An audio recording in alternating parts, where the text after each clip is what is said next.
we go. Yep, it is. It's all the way off. Oops, the wrong one. It forced me to put my glasses on, and I didn't want to do that. That's okay. It is. It's all the way on. All right, there we go. We are live. Hey, everybody. Yay. Welcome back to my channel. This is Intuitive Insights in Tarot, and I have a very special guest tonight, and I'm really honored and pleased to have you on, Alisa. Hi, how are you? I am fine, Scott. Thank you for inviting me to the show. Honey was telling me about how you really like the Lord of the Rings and stuff like that there. And then I had watched one of the shows that you did with her, and I let her know. I says, well, if he wants to talk the Lord of the Rings, I know them as the 4D Wars, and I would love to have an interesting conversation with Scott about just that. I said, because as I was telling you in a text, that I found the movie very fascinating, but I am so confident that they got that information from ancient scrolls from underneath the Vatican. It's pretty good reference to what I remember, but there is a lot that is missing. And then they kind of messed up some of the characters, but I guess that was for theatrical things. But it's it's different than what the movie is, even though that movie was quite dramatic. It was a little bit more than just that, because whenever you live it, you don't see it as just a storyline. You see it as history, you know. So, I mean, living history, you lived it. So, but I'm looking forward to answering questions about that and helping to educate our brothers and sisters about the 4D wars, because the majority of us actually lived it and then got reincarnated on the surface here. And so we are those same warriors and stuff like this here that went through that battle, and because of the fact that we did die during it, we got stuck in that reincarnation loop. And a lot of us, like I said, got reincarnated onto the surface, because this is where we need the warriors now. And so it's kind of like each level, 1D, 2D, 3D, 4D, they all the way up to the top of 4D, you still have the positive and the negative that will always come at each other. Okay, once you get into 5D, you don't have to worry about that no more. And but it's kind of like a seesaw. They both start out in neutral points, and then as it rocks, they get closer and closer, and then whenever they get close, it clashes, and then the victor reigns supreme, whether it's the negative or the positive. But then it resets itself. It's kind of like a game. Once you reach that critical point, it resets itself, and then it repeats all over again. And 1, 2, 3, and 4 will continue to do that, because they are very cyclical, because they are duality. And like I said, 5D and above, there is no duality. There is no negative. And that's the reason why everybody's really looking at getting excited about going to 5D, because that's heaven on earth. There is no negativity. You can't even think about it, thought, because the energy frequency is so high and full of love that it's not allowed. And that also caused a different type of war other than the 4D wars before we hit what's called the photon belt. And that was pretty dramatic as well. That was like the futuristic version of the 4D wars that I've seen. Okay, it was just the opposite. One was kinetic and force and sorcery, and the other one was, mechanical and AI and all this kind of good stuff. It's like everything has an opposite. I don't care what it is. If it's a positive, it has a negative. Okay, but the 4D wars was more of, like I said, kinetic force, blunt force. Okay, and magic and sorcery, but not magic as we think about, like Merlins and stuff like this here. There was a top sorcerer kind of guy for both sides. Okay, and we all know this person is Merlin. But Merlin wasn't involved in it whenever this began. I don't know who all knows about the Hollow Earth or Agartha. Okay, well, this is where that 4D war took place before they became Agartha. Okay, and because they did win, they got to advance up and maintain that solitude of peace for a long period of time. But now it's this level up here that's going through that 4D type of war.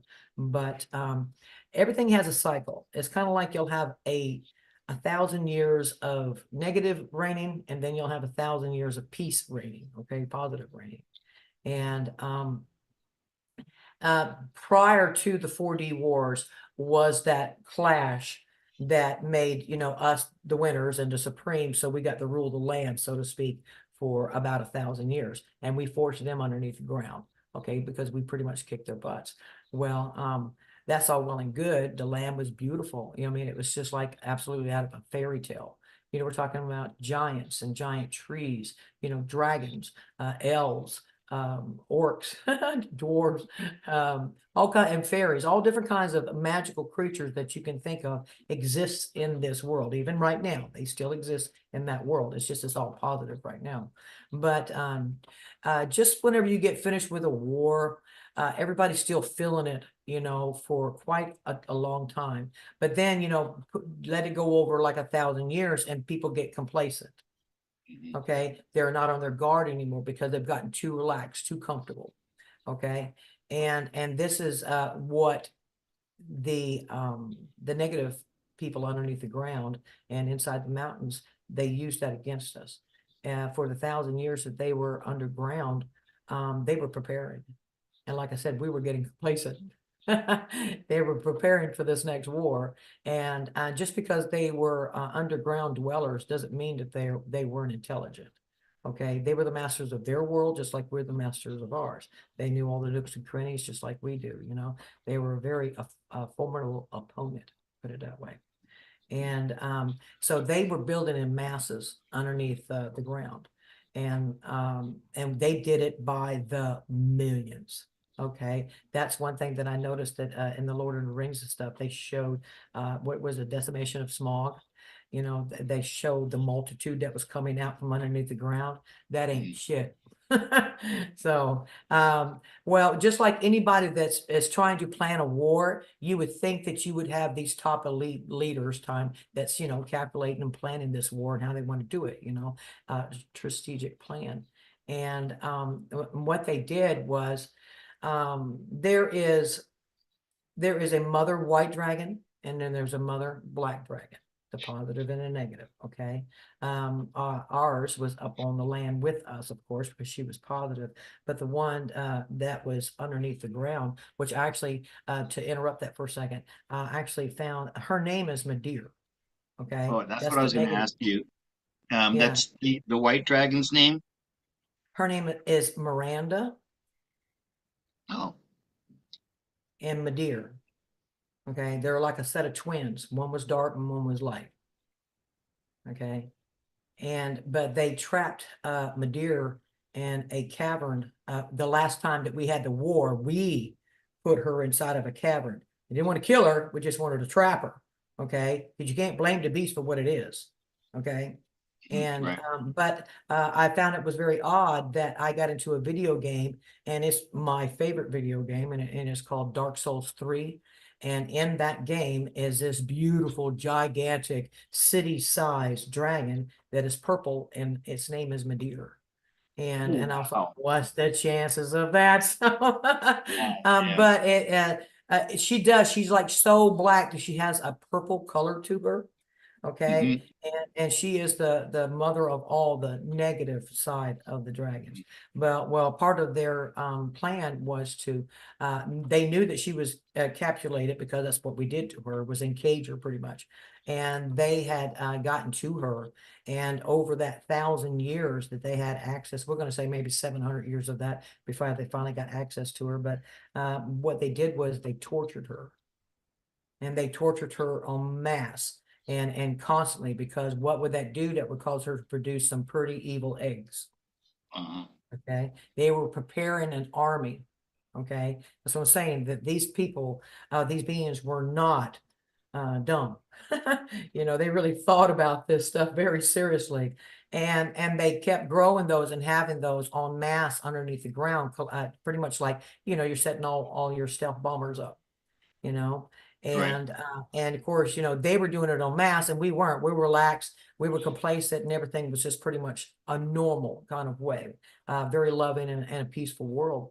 And I noticed that another thing that they had done, if you could just put a major city in the center and then make yourself holes as far as you can, all the way out around it, burrowed holes that you can get up in and out. The Vietnam were really good about doing that. Hmm. During the war, they used these tunnels and stuff like this here to get right next to them in their camp and get rid of them. Well, this is the kind of tactic that they use, except they used these burrow worms, which are really these giant earthworms like you've seen in the movie Dune.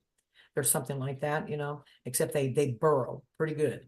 And what they did was they made these tunnels and they set the stage. They prepped everything to make sure that whenever they got ready to attack, they were set. And here Well, we was. Uh-huh. Alisa, it's amazing that you're describing that right now because I presume you haven't seen the series The War of the Rings that The was Lord of on. the Rings? No, there's a television series based on it's a prequel to Lord of the Rings. No, I Um, haven't seen that. Uh-uh. I think they call it The War of the Rings. Um, but so this is like a couple hundred years before the Lord of the Rings story. It's actually, I think, the second war of Middle Earth. But the orcs who cannot come out in the sunlight, Right. and that's exactly what is depicted. What you just described is exactly depicted in this TV series. They dug Mhm. holes, they dug tunnels under the ground, Yeah. and then popped up right in the middle of their encampment. So I'm Yep. a little blown away by how you're And they describing did it at something you haven't nighttime seen. too. Hmm? Yeah, they did it at nighttime too. Yeah. So that was, their ultimate way of they can see and do what they needed to do. And therefore it makes us have like a blind spot. They Mhm. definitely caught us off guard. And, but they did have a well laid out plan. I don't like to say it like that, but they're not stupid. That they wanted to attack, the things that were the biggest threats to them first. And that would be the giants and the dragons. Mhm. Okay, that was their biggest threat. And as far as like the war itself, just to give you an idea, it was like 15-1 in the person kind of way, and about 5-1 with the dragons. I mean, 5-1 with the giants, and about Giants. 3 to 4 to 1 to the dragons. They had With, us overwhelmed. They yeah, outnumbered us, and that was right. part of their tactic, was to overwhelm with that kind of force, because I mean, if you just bombard somebody, it's raw, but it's effective. Mhm. Okay, especially when people aren't expecting it. And because it caught us off guard, and we were just scrambling, trying to deal with the masses that was happening, or the stuff that was happening at that time, people scattered instead of coming together. It was a matter of survival, because I mean, this was just like, a dragon death bombers, and these dragons did breed dragon. Okay. And I do remember that whenever the Mother White Dragon's lair was attacked, they wanted to bring the mountain down and encapsulate her so that she couldn't Mhm. get out. Okay. And so therefore you had dragons throwing like boulders and all kinds of different things. And their giants were also throwing these here types of boulders to cause this kind of damage. What they wanted to do was cause it to collapse. It's kind of like a giant opening, and they wanted to cause it to collapse on itself so that she couldn't get out, because she was definitely the number one threat, and but it was a massive air wars with dragons and dragon riders. They had dragon riders just like we did. Okay. But I don't even know how to describe it other than to see them in the skies, and they are battling each other, these gigantic beasts, and the riders that are with them. It is trying to It's like stealth bombers and airplanes. They're all coming at each other, but they actually do make physical contact. But the dragon will try to rip its wing off of its opponent, to bring it down or to do some kind of damage to it. Okay. And like I said, it was massive. Our dragons got caught off guard because they got bombarded, 3-1. And that's pretty hard to do. I mean, that's pretty easy for them to do, but whenever in the midst of this, because it was being bombarded all at the same time, and the giants were also fighting with our giants, it's like they just came at those stronger forces of Oz first, and they're going at it, and it's just chaos because they're throwing these um, giant boulders that has chain that goes in between them. They used to use these for cannonball things like on a pirate ship, but Hmm. these here suckers were massive because the giants were about anywhere between 20 to 40 feet high. And they were Hmm. in their own lands, but they were on the border of us. They were supposed to be something like guards, but they got caught off guard. Okay. And but whenever they pretty much overtook them in the beginning of the surprise attack, then the ones inside the encampment next to the houses and stuff would come up out of the ground. See, they were working in unison to try to catch everything off guard at the same time. And I do know that in the chaos of it, because the dragons have a certain kind of sound call, whenever they're in distress or wherever they're calling their crew to come help them and stuff as here, all of them were doing it. Now, to stop there for a second, the mother white dragon has 13 alpha males that is her companions, okay? And then it goes down the line, but those 13 is her harem and her bodyguards. And one out of that 13 is her major alpha, which is the same kind of dragon she is. The other dragons are different sorts so that she'll give birth to the variety of kind of dragons.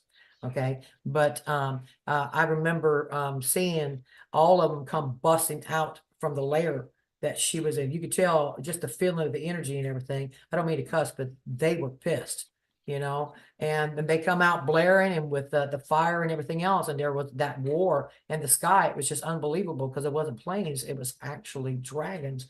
And then the alphas doesn't have riders. It's only the next tier down and it has riders. Oh. Okay. All of them from there down pretty much have riders. It's that her alphas, nobody rides her alphas. Nobody. And but with all of the chaos and everything being hit at the same time, I can't really give you like hours or anything like this here. But I do remember that what finally gave us the break to be able to catch our breath and back up and try to come back together and try to what happened kind of ordeal and then band together to take care of it is whenever the mother white dragon broke out. I mean, if you ever seen a mountain come undone by itself, I mean, she came out with a bolt of lightning. She was that furious. And she's like, I would say she's probably the size of New York. She's pretty big. I mean, she was that huge. And whenever she came out, I mean, they had the other one trapped. Okay, that was to our advantage. Okay, the mother black dragon. And so whenever she came out, she's just started decimating everything in her path because that's how upset she was. They were killing her children, they were killing her mates, and it was war.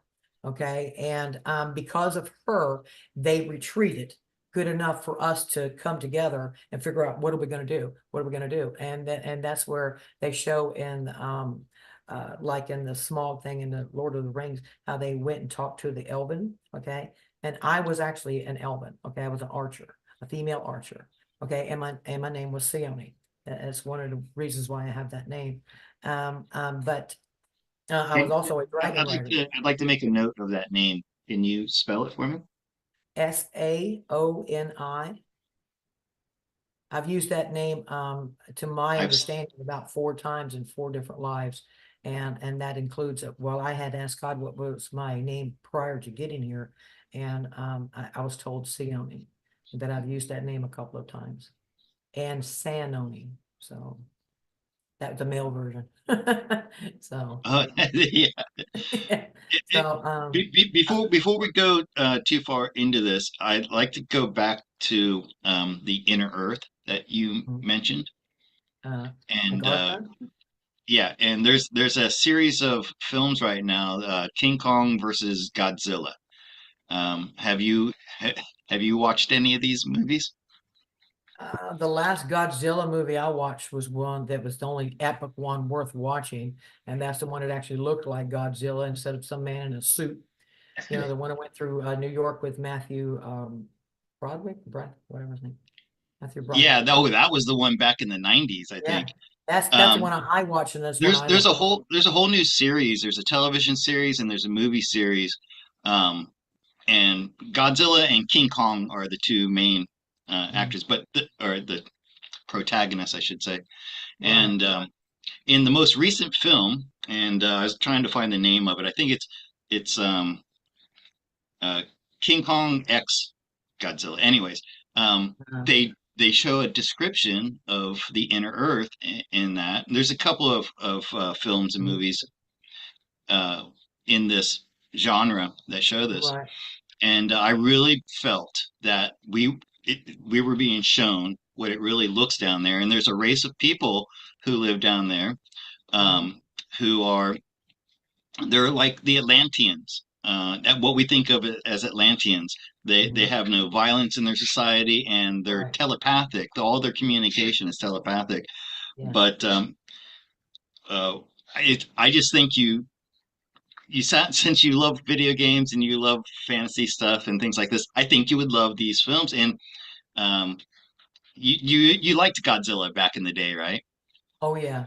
Because I mean, you're about my not from age. a kid, but just that one with Matthew Broderick in it. I Okay. mean, I thought that was pretty cool because that's the closest that I got to see something that large going through, New York, other than a dragon. That would be about the size of well, it's her alphas, and then the next tier. That would be about the size of these suckers.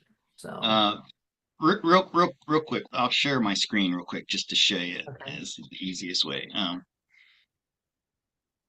So I get all my films here, but I don't think you can get this in America. It's blocked over there. But it's called Godzilla X Kong: The New Empire, and this is like the second or third film.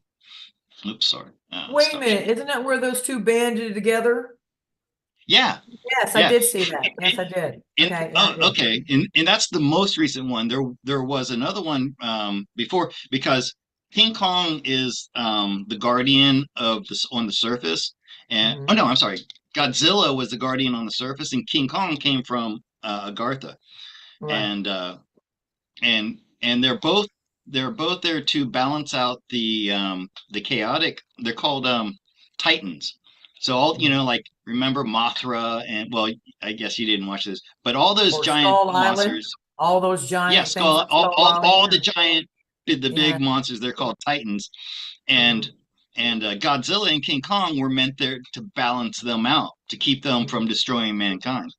Hmm. Anyway, I don't want to, but yeah, check and people, if you want to see what the inner Earth looks like, it's really cool because you have these mountainscapes that are on the horizon, and then you have another horizon that's above it of Hmm. mountains. So, anyways, Hmm. just check that out. It'll give you a good Well, visual for to let you know whenever we finally settled and tried to regroup ourselves and it. realize what was going on and stuff like this here, is whenever we asked they asked the Elvins for help, and the Elven King was not like this arrogant prick they put him in the movie. Okay, Yeah, he was very Elron. honorable. He was an arrogant Yeah. prick in the movie Yeah, he and, was in the books. he was very honorable. They didn't like war and stuff like this here, but they understood that there were times where you needed to be prepared. It's like, it's better to be a warrior in a garden than a gardener in a war. Okay. Yeah. And they definitely had that mentality to always be prepared just in case.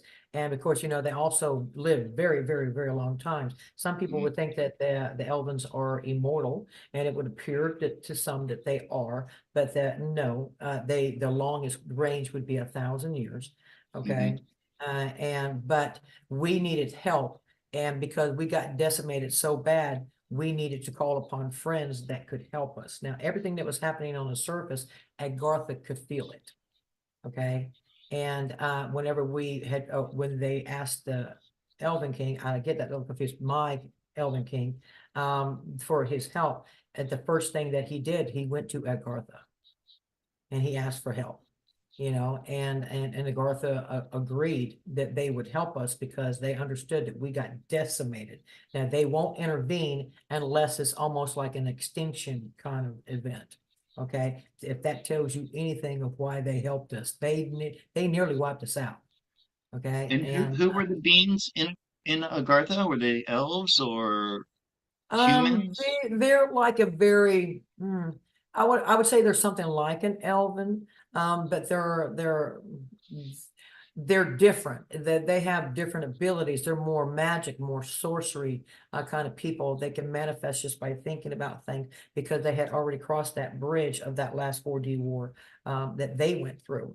Okay, and so they were going up the scale of the fours to get to 5D themselves. So they definitely has a master of a lot of things, especially if you can manipulate the inside of the world, you know, and these caverns and all of that kind of world. You have the power to manipulate it on levels that we never could even imagine. So these people were very well advanced, and like I said, they don't take part in a war unless it's pretty much devastation, and then they'll step in. I don't like that aspect, but I can respect it. Okay, but they band together with us, and actually below Agartha is Talos.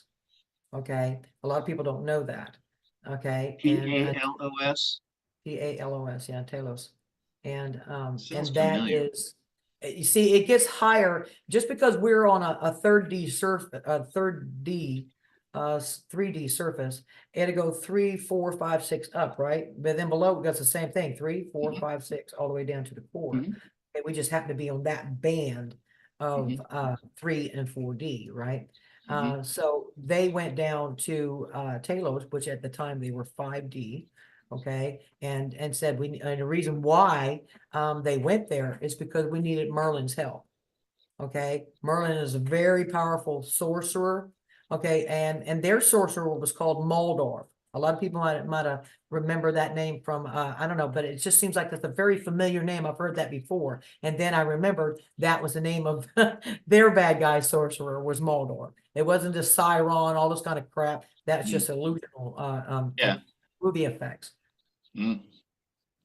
But um, he was like, I would say he was like a dark version of Gandalf, you know, Hmm. except the cloak was black, the beard was black, the skin was a darker, almost a black color.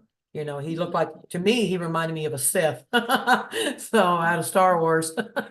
So, except he didn't have pale skin, he had dark skin. And and his eyes had a certain shine to them that it looked like something was going across it whenever you looked at it, like it was holographic almost or shiny. But he did have regular human eyes from the best that I can remember. But it was like Merlin was just his twin in a white version. You know, all of those old men with beards and stuff look pretty much the same, so to speak. But Merlin was actually in Talos, and he was down there doing his job and the things that he was called there to do, and he actually left there at a request for us, but he did not leave there until he got the message that he needed to be a part of this. Okay, so he was a spiritual person. Okay, and he was given that go ahead by God, his higher self, to actually help him participate in this only because of Moldorf. He knew that we couldn't do this without him. Okay, and we were also very fearful that they were going to release that mother black dragon. If they had released her, that would be more catastrophic happenings going on. Okay, so we were preparing just in case she got released or something like this here. We needed somebody that can take care of that. That's very powerful, like sorcery, not just the giants and the magicians, musicians that we had. You know, you had all the different people that could do different kinds of magic, but it was more of a simple form because when you get complacent, you don't use it, you lose it kind of ordeal. Where Merlin, that is what his purpose is. He is a sorcerer. Okay, but he is a good sorcerer. People have portrayed him as being a bad character, but there is a dark one and a light one. But we were dealing with the light one at the time, and I guess Mordorf would be his darker version. But he was there to take care of him, and we banded together, and we're still looking at least 6 or 7 to 1. Okay, this is how much they decimated us. Okay, but whenever that massive 5 army war that they showed in the uh, smog, was it Isolation of the smog smog. one? You know, that's a pretty good representation. But they showed that that they really didn't want to work together because the dwarves got, mind tricked about the gold in the mountain and all this kind of good stuff I just hear. Again, that's just dramatic crap. No, everybody came together with no argument. Okay, everybody that knew this was a matter of survival banded together. And because that we did that, and we did have help from the Agarthians as well. They do have, I guess you can call it a military, elite military type figures, but that is for their domain protection. They're the guards, so to speak, and they were granted us to be able to use them in this war because they were very powerful beings. Okay, and not just magical wise, but brute force and kinetic wise. I mean, they pack a punch, in other words. And they were probably, I say about 15 feet tall, but we still had some giants that were 20 to 40 foot too. After everything got taken away, we still had a pretty good group of them to deal with because the Mama White Dragon took out a lot of the giants. She was going for big targets so that they can't decimate us anymore. Okay. And like I said, if I could just put this in a movie or get people to picture what it must have looked like, I would definitely have to say that Lord of the Rings is a good interpretation. There is, like I said, they left out the multiple of dragons and the multiple of giants that were involved in this. The giants would take care and feed the dragons like it was their pets, but they were not pets. They're just beings that's being taken care of. So they had very close relations with the dragons, and how they planned this and hitting our strong points. But at the time, it seemed like a weak point. They wanted to take it out first. Like I said, Alisa, this battle. can I interrupt you real quick because Sure. Robert Bronco is saying he can't hear you. Um, Okay, so is that can you better? adjust your levels? I'm going to see if I Or can do just that. Let me see how. Do, do, I do. realize when it's at night, late at night, and you're in a room all by yourself, it's easy to lower your voice. So maybe you can It's speak up a set little on bit. the right thing. Let me see if I can did this thing allow And me to. and I hope I'm not too loud. After being an English No, teacher you're not. for 18 years, and I was in drama before that, I'm used to speaking from my diaphragm to the back of the room. And then when I started doing YouTube, everybody told me I was too loud. So, Yeah, it's all maxed out on my side. okay. Uh, So I don't know, man. I guess I can talk louder. Can I talk louder? it Can you hear feels me weird, I now? know, when you're in an empty Uh, room and you're speaking out loud like that. But yeah, maybe push those words out a little bit with a little bit more force. Okay, I'm sorry for interrupting you, but I want to make sure no people can worries, hear no you. worries. I understand it. If people can't hear me, because I have a couple of shows that I have seen like that, and I'm like, God, I'm having such a hard time to hear. And I'm thinking, just get closer to the mic if you have to. But I guess that's what I need to do is just get a little bit closer, I reckon. So Uh, there you go. Now, I want to ask you, when did this take place? And yes, I understand that time is not linear and everything's happening all at the same time. But can you give me like an idea, like a chronology of this? You mean when did that war end? Um, so the 4D wars and these events that you're describing, well, first off, did they even happen on what we call Earth today, or was this on another plane entirely? No, this happened on this Earth, well, on this version of Earth, Hmm. because there's such a vast knowledge of the things that has occurred here. But because we Hmm. do have the history of Agartha, and Talos, Hmm. that is here local. Hmm. Okay, these are the beings that were here and ascended downwards towards the core of Gaia. Because you can either go up and out, you can go in and out. Hmm. It doesn't matter which way you go, you can still go higher. But that was Hmm. their choices to stay down there because, I mean, to them, it just looks like a world. They have light, they have a Right, beautiful river, mountains, and everything else. So, I mean, right. they don't really see that they're underground, in other words. But there is several different races down there, and one particular race is actually a blind race. They've been Hmm. down there so long and they're blind, but they can see in the dark. Like bats. So they really know their environment, and they were very helpful to us, to the ones that were underground. Hmm. Okay, the ones that we couldn't get access to. Okay, or things that we couldn't get into, these darker crevices, in other words. So they were very useful to us. I still, right now, I can't remember what that race is called, but I do remember the race. They just look like, I guess the best way to describe them is they look like bat people because their ears are bigger, their Hmm. eyes are larger, and they do have like sharper teeth. And but they're not all just pale white. There's a whole bunch of them that are just actually black, Hmm. so they hide very well in the dark, Hmm. you know.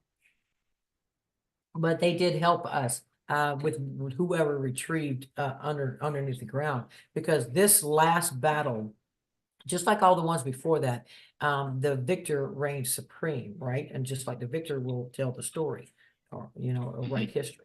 Okay, but with this particular one, this was the last of it. So this was there was no more of this. Now after it's that battle that we were in, I would say that it probably lasted less than a year. Okay, it took about less than a year for it to be completed. But then so many came and joined us to try to help. Actually, Agarthians came onto the surface to live here. That was their choice, is to help the people on the land, and the people. There were so many that was in need that they actually did come up and help us. And I'm very, very thankful for that. Now, the Telothians, they did not come up onto the surface because they were too high density. Hmm. But Agarthians could. And the other titans that they had, like the giant creatures like Godzilla and stuff like that, said that's very Hmm. real. The And they Titan. also participated. You just didn't see that in Lord of the Rings. Godzilla. I mean, King Kong. But yes, they brought up these titans to help us fight this battle, and that is what finally balanced it out. We got the upper hand and we did succeed. It's just that it did. If you look at the overall of it, we probably lost about 70% out of the 100% that we had. And but because we had another 50-70% from those other groups that were helping us, it gave us a formidable army to retaliate. And it was pretty awesome to see Merlin and Muldorf that was going at it, because that is pure energy and power. You got one that you would perceive as being Lucifer, and the other one being perceived as being Archangel Michael because of the Hmm. energy. Hmm. And but that battle was, I don't even know how to, it was like two glass orbs, because they looked like they were inside of bubbles Hmm. that were clashing because they were repelling each other. Okay, Hmm. from the causing each other not to hurt one another. But because of the power that Merlin has, it was kind of like at a certain point, I believe that God stepped in, because Merlin itself, he began to glow. I mean, he began to glow like a light.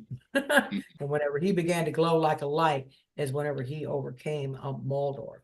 And he actually put him, um, it's like the ground opened up and it became a well, but it was swirling. Okay, and it was a massive hole that was swirling like a black hole. Okay, and then he got put into that. And as far as I know, he got shot down and through Gaia's core and popped out the other side, where God has it. That's God's doing. He's going to shoot. As far as I know, God shot him into the sun and made him recycle, because that's like the ultimate punishment of judgment, is if you didn't learn your lesson and I've given you 10,000 years, guess what? You're going to start from scratch. So, and that's what a lot of the elites happened to them, with the war that we're going through now, is they were shot into the sun. And there's not just, courts here, there's galactic courts, and those galactic courts is what chooses, there's like only certain bad ones will go there, but the major ones, God takes them and he actually recycles them and puts them through the sun and makes them start back as nothing, then a little bit of something, then dirt, land, trees, planet, person. Okay. It's kind of Yeah. like, it's like Yeah. you got to Yeah. Right. start from all over, Yep. and what it does, it'll clean and purify that soul, and it gives it a brand new start. Now, I don't know how many times God will do this, but I do know that it's everything up to the top of 4D is in a secular motion. They will always come at each other because they are positive and negative, and one will always reign supreme over the other whenever these here pivotal moments come and happen. So it's kind of like once it gets that, the game resets, like I told you before. And now we are at this here. We have been through all of these wars, and if you think about it, my brothers and sisters, we've had our own so-called wars, World War One, World War Two, stuff like this here, but it all builds up to this final war. Who survived through that one? Who survived through that one? Well, now here we are at this end one, and what we're doing is we're trying to get to 5D. Okay, so the winner of this, the prize is 5D. Not for the bad guys, but for us, because if we hadn't won this, then that whole thing would just start over until we get to this point and we'll learn it again. And if not, then we'll have to do it again. But this time we did it. Through all of these things, we did it. We got to this point now where we are and still are succeeding at getting to 5D, because we've earned that. And another reason why that we have succeeded in that is because just like the decimation of the 4D wars, we lost so many that's like this now. We've lost so many that we don't really know how to recover from that and band together. So what does God do? God brings in beings that's already been through all of this stuff. Okay. And, high 5D, 6D, 7D, and 8D beings came down incarnated here incognito. Okay. These are God's legion, God's warriors. And I was one of them that got called to do this. I am not from here. I am not a third or fourth density being. I'm an eighth density being that God called me to come and do this. Now, I remember that I was eighth dimensional being, and that's pretty much where you look like Casper. You don't really have no legs, but you can see through, but you don't really have no features. Is when you come down in the 7th day, you kind of get that ghost look, and you make out the features, and then the 6th day, you finally get a form where you can't see through it so good. But I was called to help Gaia in her core, which is 6D. Okay, and I was part of that, and I was participating. It was like these giant crystal libraries.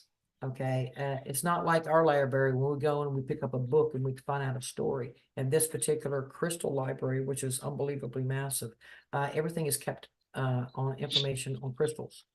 And if you want to learn about history, or you want to learn about an event or something like this here, you can go into these crystal rooms and you take the crystal, and it's kind of like Superman did. You put the Yeah. crystals into something, Hmm. and then it takes you, you're in that piece of history. You're in Hmm. it. Like Sure. in a holodeck, you're Holographic. watching all of it. Yeah, you're watching all of it. But that's with this here. But the main reason was that we were collectors of this information, and we would put it where it belonged. Okay, so like here. But whenever I finally got to look at myself, it's like I was made of glass. I can see through myself, but I can see light inside of myself. And Hmm. and I was like, wow. I remember going, this is really awesome because I can bend what looked like glass. Yeah. Right. And I found that very, very interesting. But as I was looking around now the skies there is this beautiful lighter pink lavender skies, always like that. And there is no shadows. You do not have a shadow there. Mm-hmm. Okay. And it's No always shadows. lit. There is no darkness or anything like this here. And but I noticed that the other beings there had different color hues to them, like blue, red, Huh. orange, yellow, green, and lavender stuff like this here. And for a while I was like wondering why am I clear looking and everybody else has a color to them. And Uh-huh. then God showed me Gaia showed me that those different colors represent the chakras, her chakras. That's right. Yeah. Okay. Okay. And another thing about Gaia is if you can think that like the solar system, you got planets going around the star. Okay, Hmm. well, and inside of her, you got one going this way and another one going that way and another one going this way, and those are the chakras. And over time, all of them will line up. Hmm. Okay, and when they line up, we're at 5D, baby, which they are like right there at that last minute to midnight. Okay, and so whenever they finally, it's kind of like a combination. Once they all come together, everything's set and she goes. Okay. Kundalini rising. Mm. Real quick, I wanted to ask you because you mentioned how we're in this we're in a war now. Are we in a 5D war now? Like or that was if that was 4D, or is this now the 5D that we're in right No, now? we are at the top of the 4D wars. Okay. Okay. And you mentioned how you were a warrior from that past war and you've incarnated into this. I've felt that as well. I resonate with that. And I think Right. if you're watching this right now, and this is my question to you, um, Mm. anybody who found my channel and is tuning into this, unless they're like, scoffing and mocking us, which is fine, I don't care. They are also part of the warrior group that was called in at this time, right? I Yes. mean, is that right? So it's like I was saying, that we were losing the football team. I mean, we was losing the football game, and we're down to the last quarter, and we still can, make up for that and win the game. So what does God do? He sends in his elite, his pros. We've already done all this stuff. We've been through it. We know how to get through it. We are the best of the best of the best of the best, sir. So It's all of you. I want people yeah, to know that that's yeah, all of you. that's all Okay. of you. So Absolutely. Yes, you're it is. that's that people, I get that a lot in my questions is, what's my purpose? Why am I here? This Mm. is it. Okay. Yes, it Um, is. So, I so mean, if, and we're all incognito. Now, a lot of the beings that was in the 4D wars got recycled, or should I say reincarnated on the surface here. mhm, Okay. And because that is the ones that died and didn't get a chance, now this is their chance. And the ones that survived and beat it, they definitely need those players on this field. Okay. But then God brought in these elites and pros and stuff to help with this scenario. And there is a whole bunch of us. And if I just had to put it in percentage wise, at one time it looked like 100% of us was just dreaming or going along with the sheeple. Okay. And then mhm, now it's coming down to where there's, instead of it being 80% unawake, now it's 80% that is awake. Okay. And that is the activation that we needed to get this going. But if it hadn't have been for the elites and the pros coming in here, planting these seeds, getting your brothers and sisters to listen to you, and unfortunately, a lot of us had to learn the hard way, to make us wake up to the lies that we've been told and to check everything that we've been through. And that's, pretty much ever been since Trump got in the office.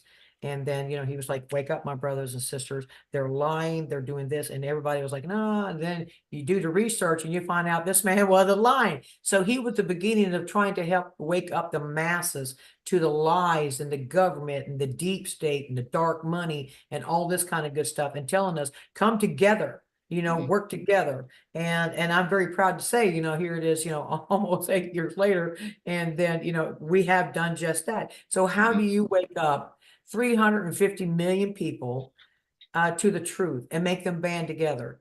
Well, you show them how bad our government is with the Biden character. Show them how they were going to drag us down this well and not give a crap about us. Yeah. Okay. And doing vile things to our children, teaching them all to be confused about what they are, transgenders in kindergarten, reading classes, and all kind of good stuff. Our brothers and sisters, finally, it took some, and people dying from that, you That know. right, Uh, right. Though that for, well, that whole thing, that whole yeah, fake event, that it yeah, was a fear that woke up. tactic. I want to say, last time I saw you with Honey, you mentioned how that this is happening. That there's no it's a knowing, and I don't want to go into my whole origin story, but when I was 19 years old, real quick, I had Mhm, this epiphany. I had uh, a voice in my head, mhm, a telepathic voice spoke to me in my head.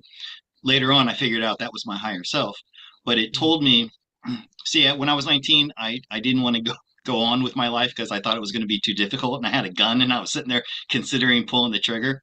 And mhm, that's when the voice said, no, you can't do that because you're living in the end of an age and the beginning of a new one, and you need I need you here. It said, I need you to be here to help people at that time. mhm, And within a year, of doing research, I said to the voice, I don't believe you. It sounds a little far-fetched to me, but I'll give it 1 year.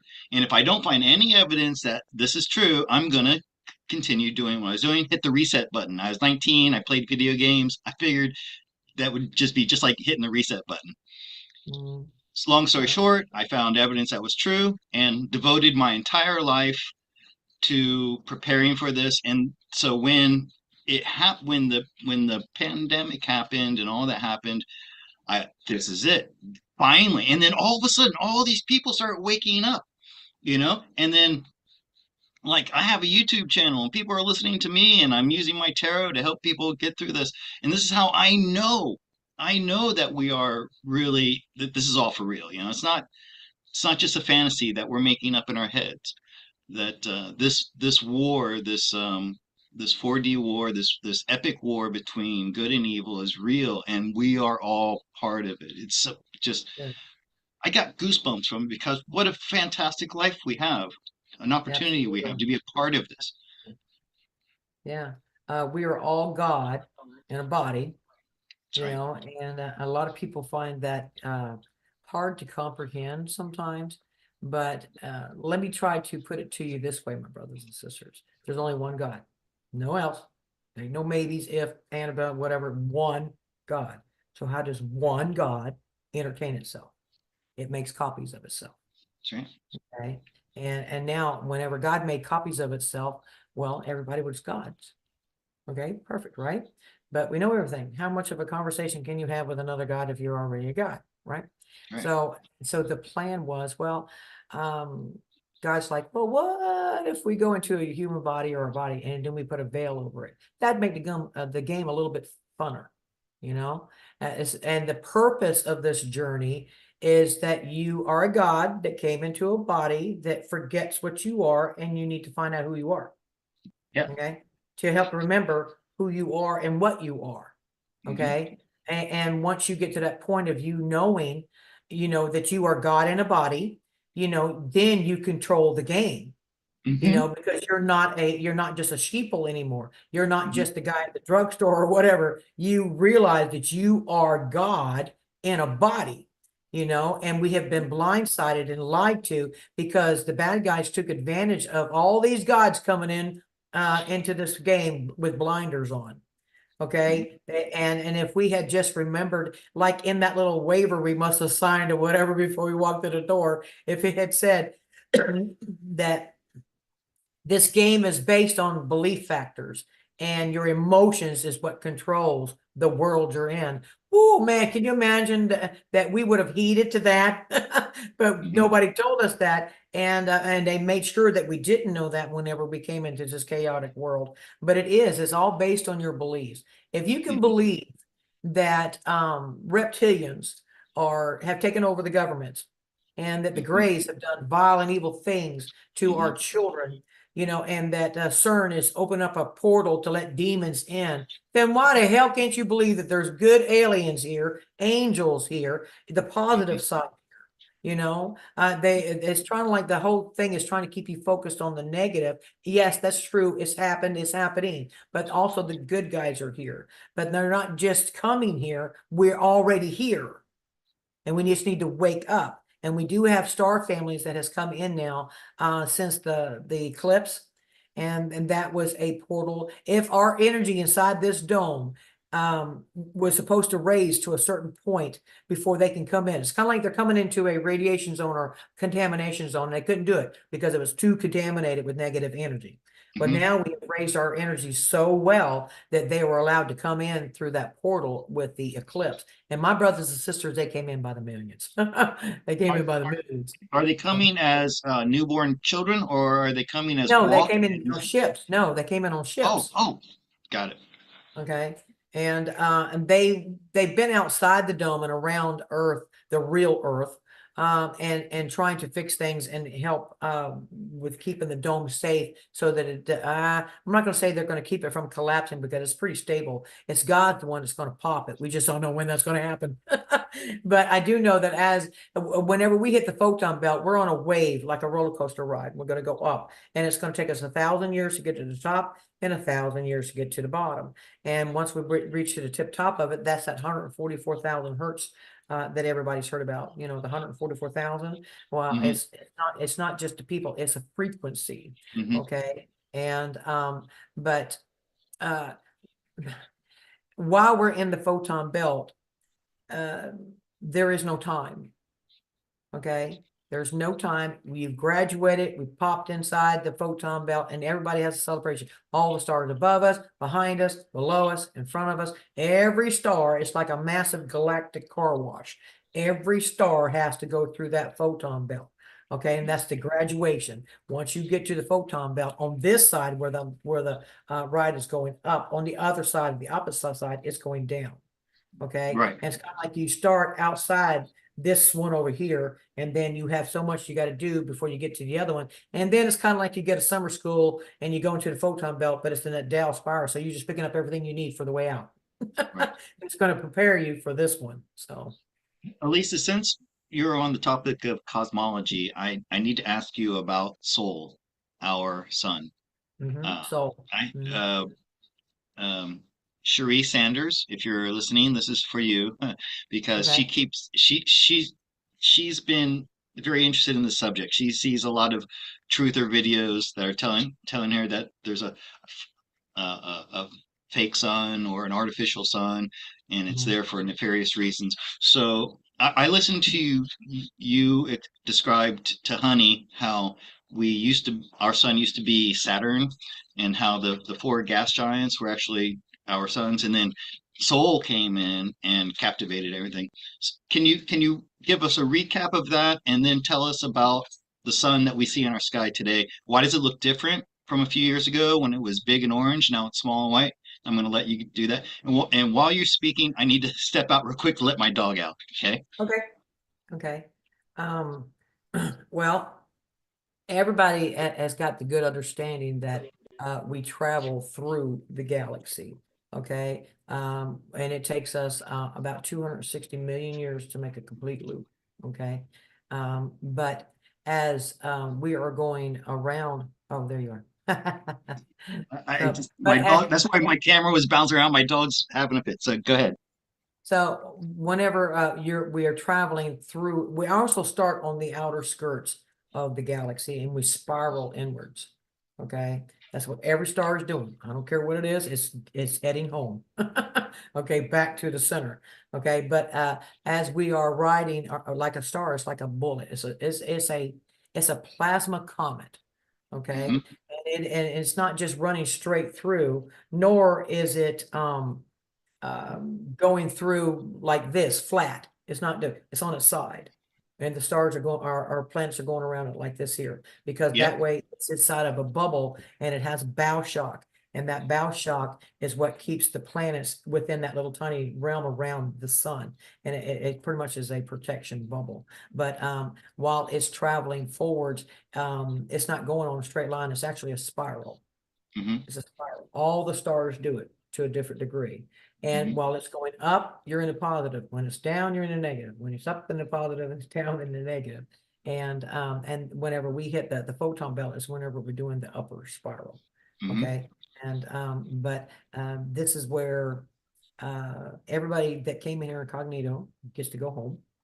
Okay, they only came here to do a mission. They have other worlds and families and everything else that they gave up whenever God called them. I remember being called, and so we were talking about something else, the solar system. I don't want to forget about that, but I can remember whenever I got called. All of you, I remember when all of you got called. Okay, I'm gonna leave it like Hmm. that.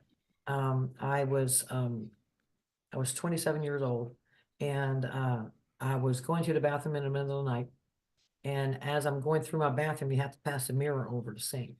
And as I passed it, something caught my eye that made me turn around and look in that mirror.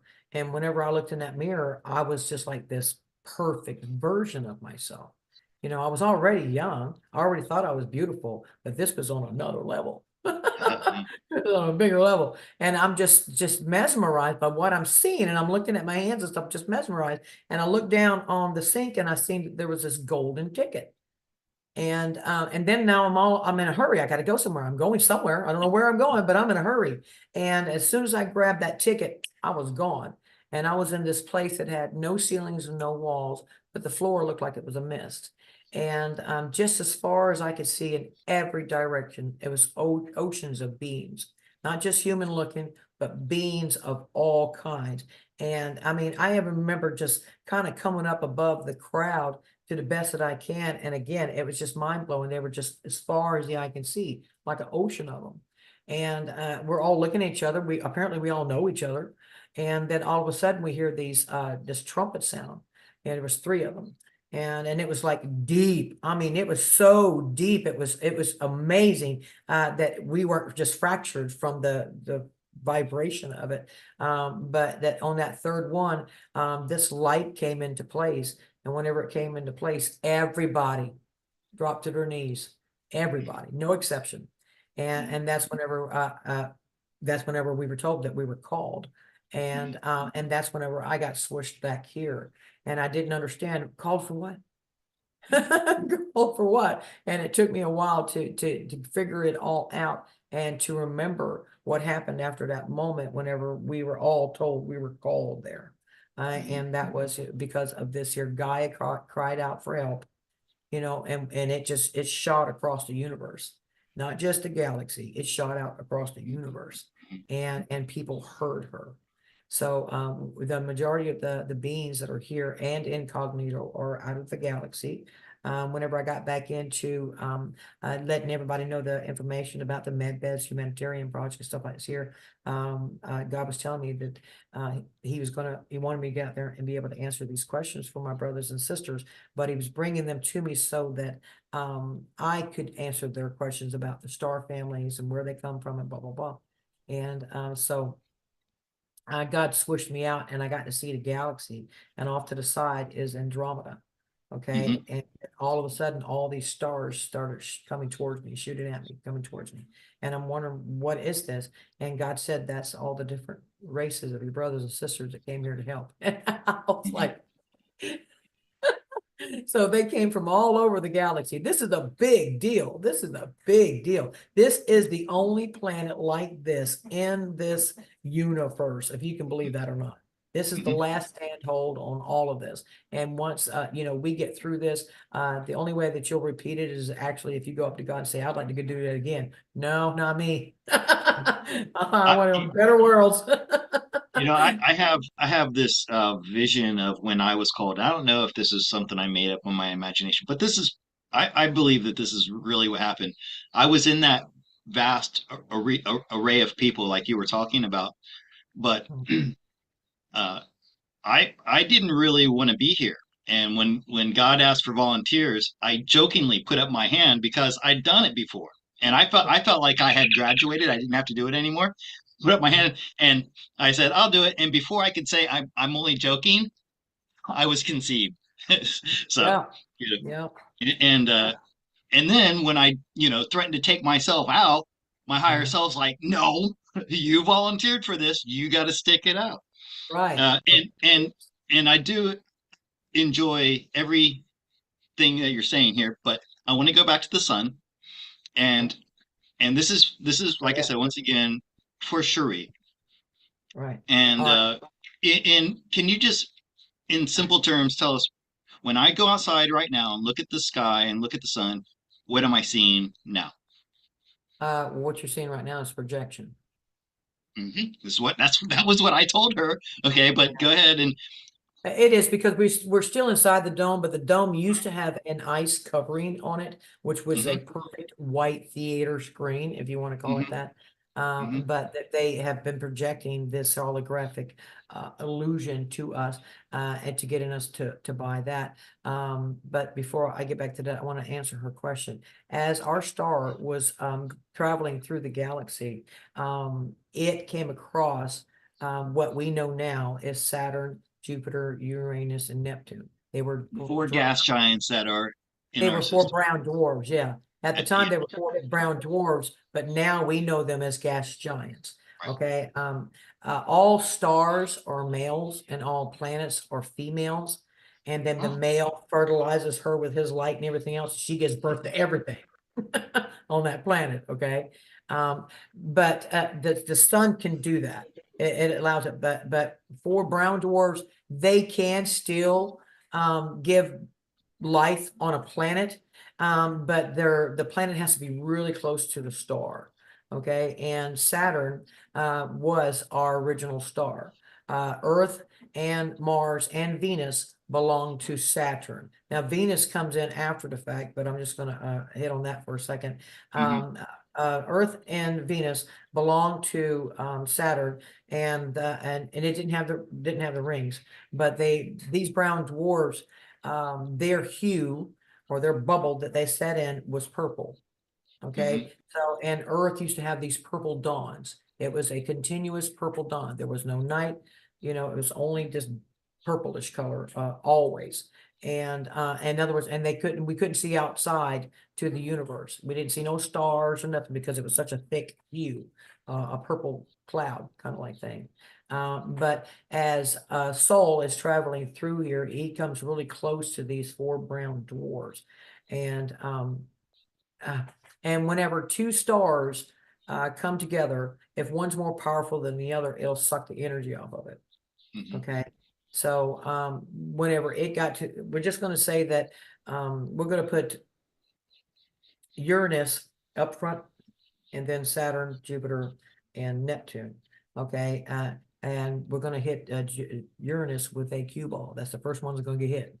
hmm Now, whenever these stars start getting interrupted, they'll come out, the two come out, they come in, and then the other one, two out and come in. This was synchronicity. Okay, that's how these hmm four can dwell within the same realm because they all have the same energy, even though their compositions might be a little bit different. Their energy is the same, so where they can function around each other. Okay, and Saturn did have Earth and Venus, and there was another one that had one that was called Tiamat. Yeah. Okay. Okay, and that one, I'm sorry, and that one belonged to, I believe it belonged to Neptune, if I remember correctly, it belonged to Neptune. And because Neptune got so destroyed that it pretty much turned into a gas water world. hmm But Uranus is in the front, and whenever two stars get together, they will actually arc off of each other. Okay, hmm because it's a battle. Okay, and it's a matter of survival. Well, Saul was definitely the strong alpha in this here scenario, and because the charge is kind of like two bulls coming toward each other, and they get more energy the closer they get. Okay, hmm and the energy got so powerful that that first galactic bolt, hmm of lightning comes out and hits Neptune like a cue ball, and then hmm just shatters them. Everything gets disrupted and shattered. And then there is chaos. It's like a pool table kind of thing on there, but it rips the atmospheres off of these brown dwarfs because it's sucking it off of them. And then Earth and Venus gets ripped away from Saturn in the process of this and gets shot across the solar system. Okay, now Sol, this our star, the true star now, is no different than any alpha male out in the wilderness. He wants those females. Okay, and so he brings those females to him, Venus and Mars. And because Saturn was getting electrocuted, electroshock therapy constantly, hmm it'll cause a planet to spin so fast that a piece of it pops off. And that's where Venus came from. It's pretty much hmm like Saturn shit Venus because of hmm electroshock therapy. Okay. But she gets shot in the opposite direction of this whirlpool that we're going hmm on. And because she gets shot in the opposite direction, over time it slows and drags her down until eventually she starts going in the right direction. But she also spins backwards. hmm Okay, she spins just like our true Earth, she spins backwards. Okay, hmm she's not spinning, the way they're telling us because the way they're showing us is that she's rotating counterclockwise, and we're not supposed to be rotating counterclockwise. We're supposed to be rotating clockwise. hmm Okay, so and that's another illusion that they messed us up on that there. But Venus eventually settled, and she still has a comet tail to this day. Because she was literally shot across the solar system. But Saul grabbed Earth and Venus because those are his mates now. They're females, so of course he wants them. So he brought them into his bosom. If y'all have heard that phrase before, he brought them into his bosom. And then pretty much he kept the devastation off of those two because they're very valuable. They're females, you know. So all the other chaos that was going on, his focus was to bring those ladies to himself because that's his heritage. You get it? That's his Mm. way of having life. And but the chaoticness of all the planets, they settled down, but because of all of that energy that got drawn off though and put into Saul, he was like sucking off up with a straw. They turned into gas giants. Now they're still males, but they're considered shepherds. Okay. And they, as you can see, they have a lot of moons and stuff that are around them. They're shepherds. There is life that can happen on these here planets to a certain degree, but Saul is the alpha. He's the one that Mm. says what can and cannot exist and so forth. And but all of this was setting a stage. Our star has a twin star. It is called Nemesis, and it is also a brown dwarf. But well, let me see if I can give you a reference. I don't even know what I did with that other thing. Anyway, I thought I had it. Okay, Real I got quick, it. a lot of what you're describing right now, I've heard before. It's called the Electric Universe Like the theory, and universe, yes. there's a guy named Eric Dollard who Yep. Yeah. described a lot of what you're talking about, and he comes from a very left-brained scientific point of view, even though most of science doesn't agree with him. But then Right. again, most of science is full of shit. So, Well, just to give comparison, if y'all can see this, this would be our Sol, and this would be Nibiru. Okay, oh, if y'all see the size difference. Okay, mhm, just like this is our sun and this is Nibiru. I mean mhm, Nemesis. Okay, even though they're different sizes, they have the same energy. mhm, They're just as powerful. Okay, otherwise they would cancel each other out. mhm, Okay, whenever this stuff whenever Nemesis is in a 3,600 year orbit, okay, and whenever it was going out away from our star is whenever this star comes across the four brown dwarfs, and by the time Nemesis and Nibiru comes back around, oh, there's Earth. Where'd that come from? Kind of ordeal because mhm, they had no idea that it was happening because they were so far out. So whenever they came in and discovered that there was planets here now and these gas giants, that made them very, very curious. And then they realized that the star had come across. That must have been what happened while they was on that 3,600 year orbit. So mhm. now they, with the discovery of Earth and Mars, just like any explorer, they want to dominate it. They want to, explore it and take Are you control of it. speaking of the Anunnaki I'm now? speaking of the Anunnaki. Yes, I am. Yes, I am. So, and the Anunnaki has 5 planets in their solar system, and only 2 of them are habitable. So in other words, they have 3 gas giants, and they have a rocky planet, which is pretty much just used for mineral purposes. Mhm, And then they have Nibiru, which is it's a clouded world, and you can see the light coming through the clouds from what is below it, but it's pretty much a shrouded world. And that world, it got pretty devastated because of the usage of being there for so long and the lack of technology. They eventually did get technology, but because of the raw source of it, they contaminated and polluted their own world pretty much. But that's why they needed gold to put into the atmosphere, is to bring back all of this here vibrancy to their atmosphere for safe and food and all this kind of good stuff. So, but because they were in dire need, and lo and behold, their prayers must have been answered. There's Earth and Mars. What's the chances? They needed that, and there it was. So they went out Okay, to so conquer. I kind of want to go back and get an understanding of this. So when we're looking at that sun, that is a representation of the true soul that's Now it outside the. is, yes. Now it is. It used to be just a yellow one that they wanted us to stay focused on. And another way to see stars is that whatever stage the star is in is the color that it's in. So if it's a blue star, it's in 5D. Oh, Okay. If it's a yellow star, it's 3D. Okay. So they go through their chakra phases. It says you can actually see the color change as they're right. going. okay? And ours is already at a white. And that is what happens when you get to 5D, Oh, okay? As soon as so we hit that's that why photon belt, our star we turned went white. from yellow to white. Mhm. Because And we're inside the and photon belt. there's nothing nefarious going on with our star now. I mean, I have to tell you that I believe, and you can correct me if I'm wrong or agree. We're getting information from our star in the form of light that's upgrading our DNA. Uh, Yes. and guys, we're transitioning into crystalline bodies, which I've been had a hard time wrapping my mind around, and but Mhm. I'm starting to get it. Um, it's happening in our DNA level, and when I go out into the sun down here in Thailand, I'm only 10 degrees from the equator, so it's intense. When you go Mhm. outside at noon, it feels like, I mean, it feels like you can almost reach up and touch the sun. But I purposely, even though it's hot, really hot and uncomfortable, I go out and I spend 10 or 15 minutes just soaking it in. And I feel like it's making me stronger and it's upgrading me. Um, Cherie was telling me she's in Nebraska, I want to say. Not Nebraska. It's one of those states. It's up there. But she was out the other day working in the yard, and she said she was out there for quite a while. Normally, she burns quite easily, and she noticed that she didn't even have any like tan lines. And so she's like, and she really thinks that the sun is like something that's man-made and put up there, and it's there for bad reasons. And then I thought about her tanning situation. I'm like, that's because of our crystalline bodies now.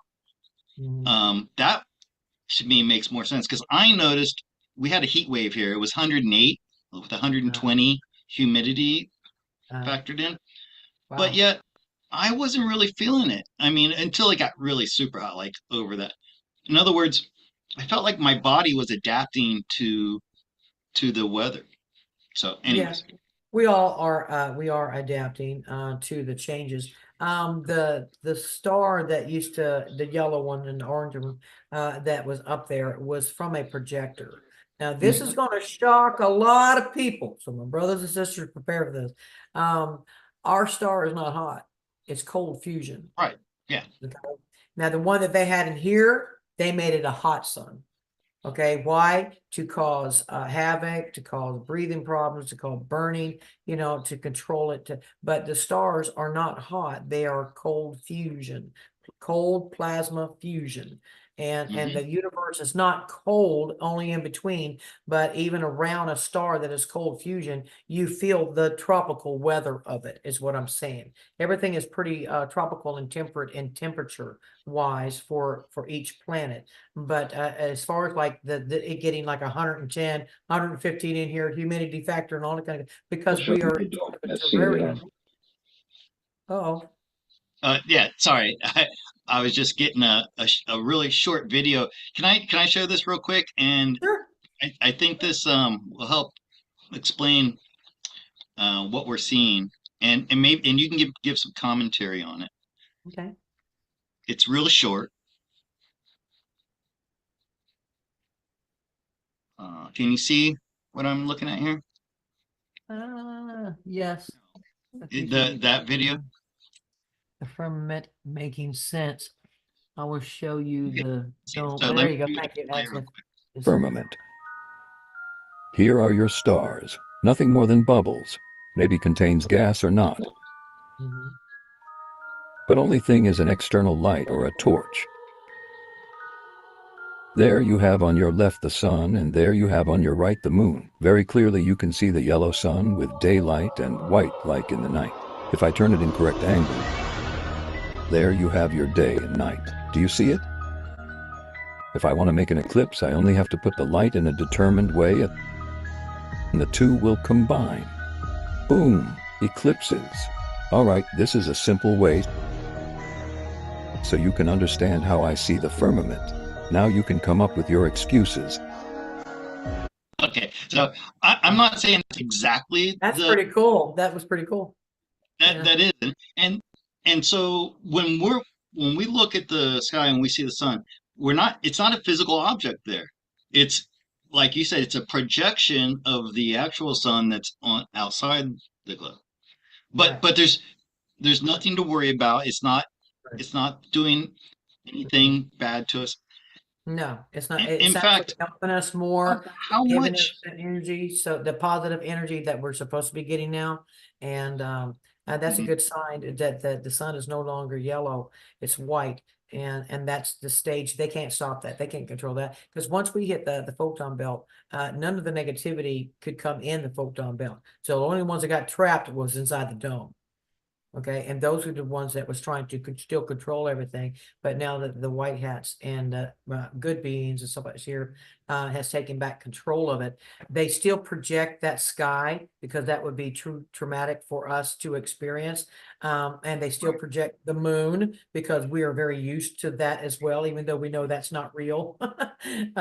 But have you ever seen the guys that does or takes pictures of the sun? They'll have like a V type shape thing and they'll look through one side, the light comes in and it bounces off and it gives them the reflection Yeah. of the sun. Hmm. That's pretty much how they're doing the Okay. real sun for us. Solar It telescope. is Hmm. reflecting into something and then bouncing in here to us so that we can get Right. that real light of the sun. Okay, but Right. because we are in a giant terrarium, so to speak, we are going to Hmm. have heat. I mean, it's just because of everything that's inside this terrarium, you know, well as I do, that it'll get so humidity that you can see the water on the glass, you know, and Hmm. because it's pressurized, and that's still what we're going through. But we have to keep ourselves in this environment because this is what we adapted to. Any major changes, we wouldn't be able to survive it. So they're just going with the flow and keeping us pretty much where we are, but they're showing us truth, you know, and I wish they could make it cooler for us. I do. You or me. But that's just what we call the seasons. But I have noticed that the seasons weren't as severe last year. And now it just seems like even me being in the South, our summer is still, wow, it was only 77 degrees today. I was just Hmm. shocked. I was like, well, this is fantastic. But they're taking back control of everything and keeping them from using the harp thing. But Hmm. also Gaia herself is Hmm. having a lot of things. She's fixing herself because she's no longer a prisoner. Hmm. Or should I say she's a teenager to finally realize she can pop that zit on her head, Hmm. so to speak. But all of these changes are coming and happening. And like I said, we are catapulting so fast. Time is moving a lot faster now.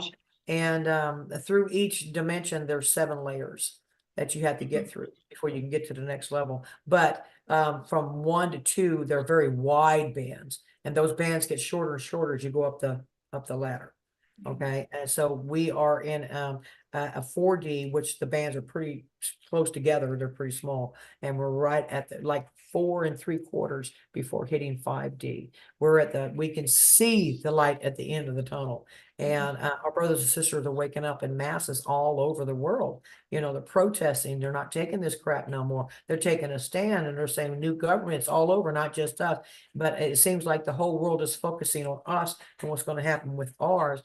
I guess because it's always looked to the power of the world, as they called it. America is the power of the world, and want to see our reaction of it. But they still took a stand in their countries and you know and everything else, and I'm really pleased to see that these here leaders have been either replaced, fired, shot, killed, assassinated, whatever. Yeah. But I mean, we even have, you know, good old Biden in there, and everybody knows that's not Biden. Everybody knows that's not the same man. So but And like I said, can I just say to the YouTube censors that are watching, this is all just make believe stuff. You know, this is for entertainment it's for purposes only. thank you. It's for entertainment purposes only. So That's don't right. take anything that we say here too seriously. That's right. YouTube and you 3D people out there. That's Um, right. And use your just want to own put that wisdom and little discernment. disclaimer out there to try to keep myself safe. I'm not worried. I don't think I'm going to get any strikes for what you're saying, but I just want to put that out there. Um, there was something I wanted had on my mind just a moment ago, but it slipped. That's okay. Well, I do know that a lot of our star families are here now because they came through the portal with the eclipse. Uh-huh. And they were helping us the best that they could outside the dome. But now that our frequency is high enough, they can actually come in. And if anybody's familiar with Tartaria, that's where all these ships are parked. Okay. So to Where speak, where? Tartaria. That's outside the first ice wall. That's yeah, Okay. right. Gotcha. So And that's where they are. yeah, Um, and that ice wall is gone too, my brothers and sisters. Just been gone for almost a year, and now the yeah, second that's right. ring one is coming down. The last time I got to see it, it was about a third of the way down. So they're doing an excellent job on bringing that down too, because we have total control back now. But yeah, all of these ships are on the other side of that second ice Okay. wall and in Tartaria. They're all prepping in masses, not just with the medbed facilities, but to Tartaria already has all this advanced technology. So they're just going to integrate it to us. It's not like these beings need to bring it into us. They already have it. They already use it, and they're going to bring it to us. But they're not going to bring it to us until it was like whenever I went to the island and was setting up my first medbed facility. In the medbed facility and in the restaurant was the only two designated places that they would put a replicator in. And so I asked them, I said, well, when is this going to be coming available for my brothers and sisters? And they said not until after 2030 because they need to trust the masses. Mhm. Okay. And then I went about my business. Then I got back here and then I thought, wait a minute. What would it take for them to trust the masses to put that kind of technology on the field? Okay. And to me, it makes sense that we would have to be awake for one and out of the med beds. Because anybody that comes out of those med beds are conscious awake, they remember everything perfectly, and they're not going to use it for nefarious reasons. And so therefore they're not going to put it on the playing field as long as it can be used or abused by a bad character. So we would definitely have to wait until after 2030 before we have access to that. But that gave me a big clue that we will already be out of the med beds if they are calling us a trusted masses. You know, what would make them do that?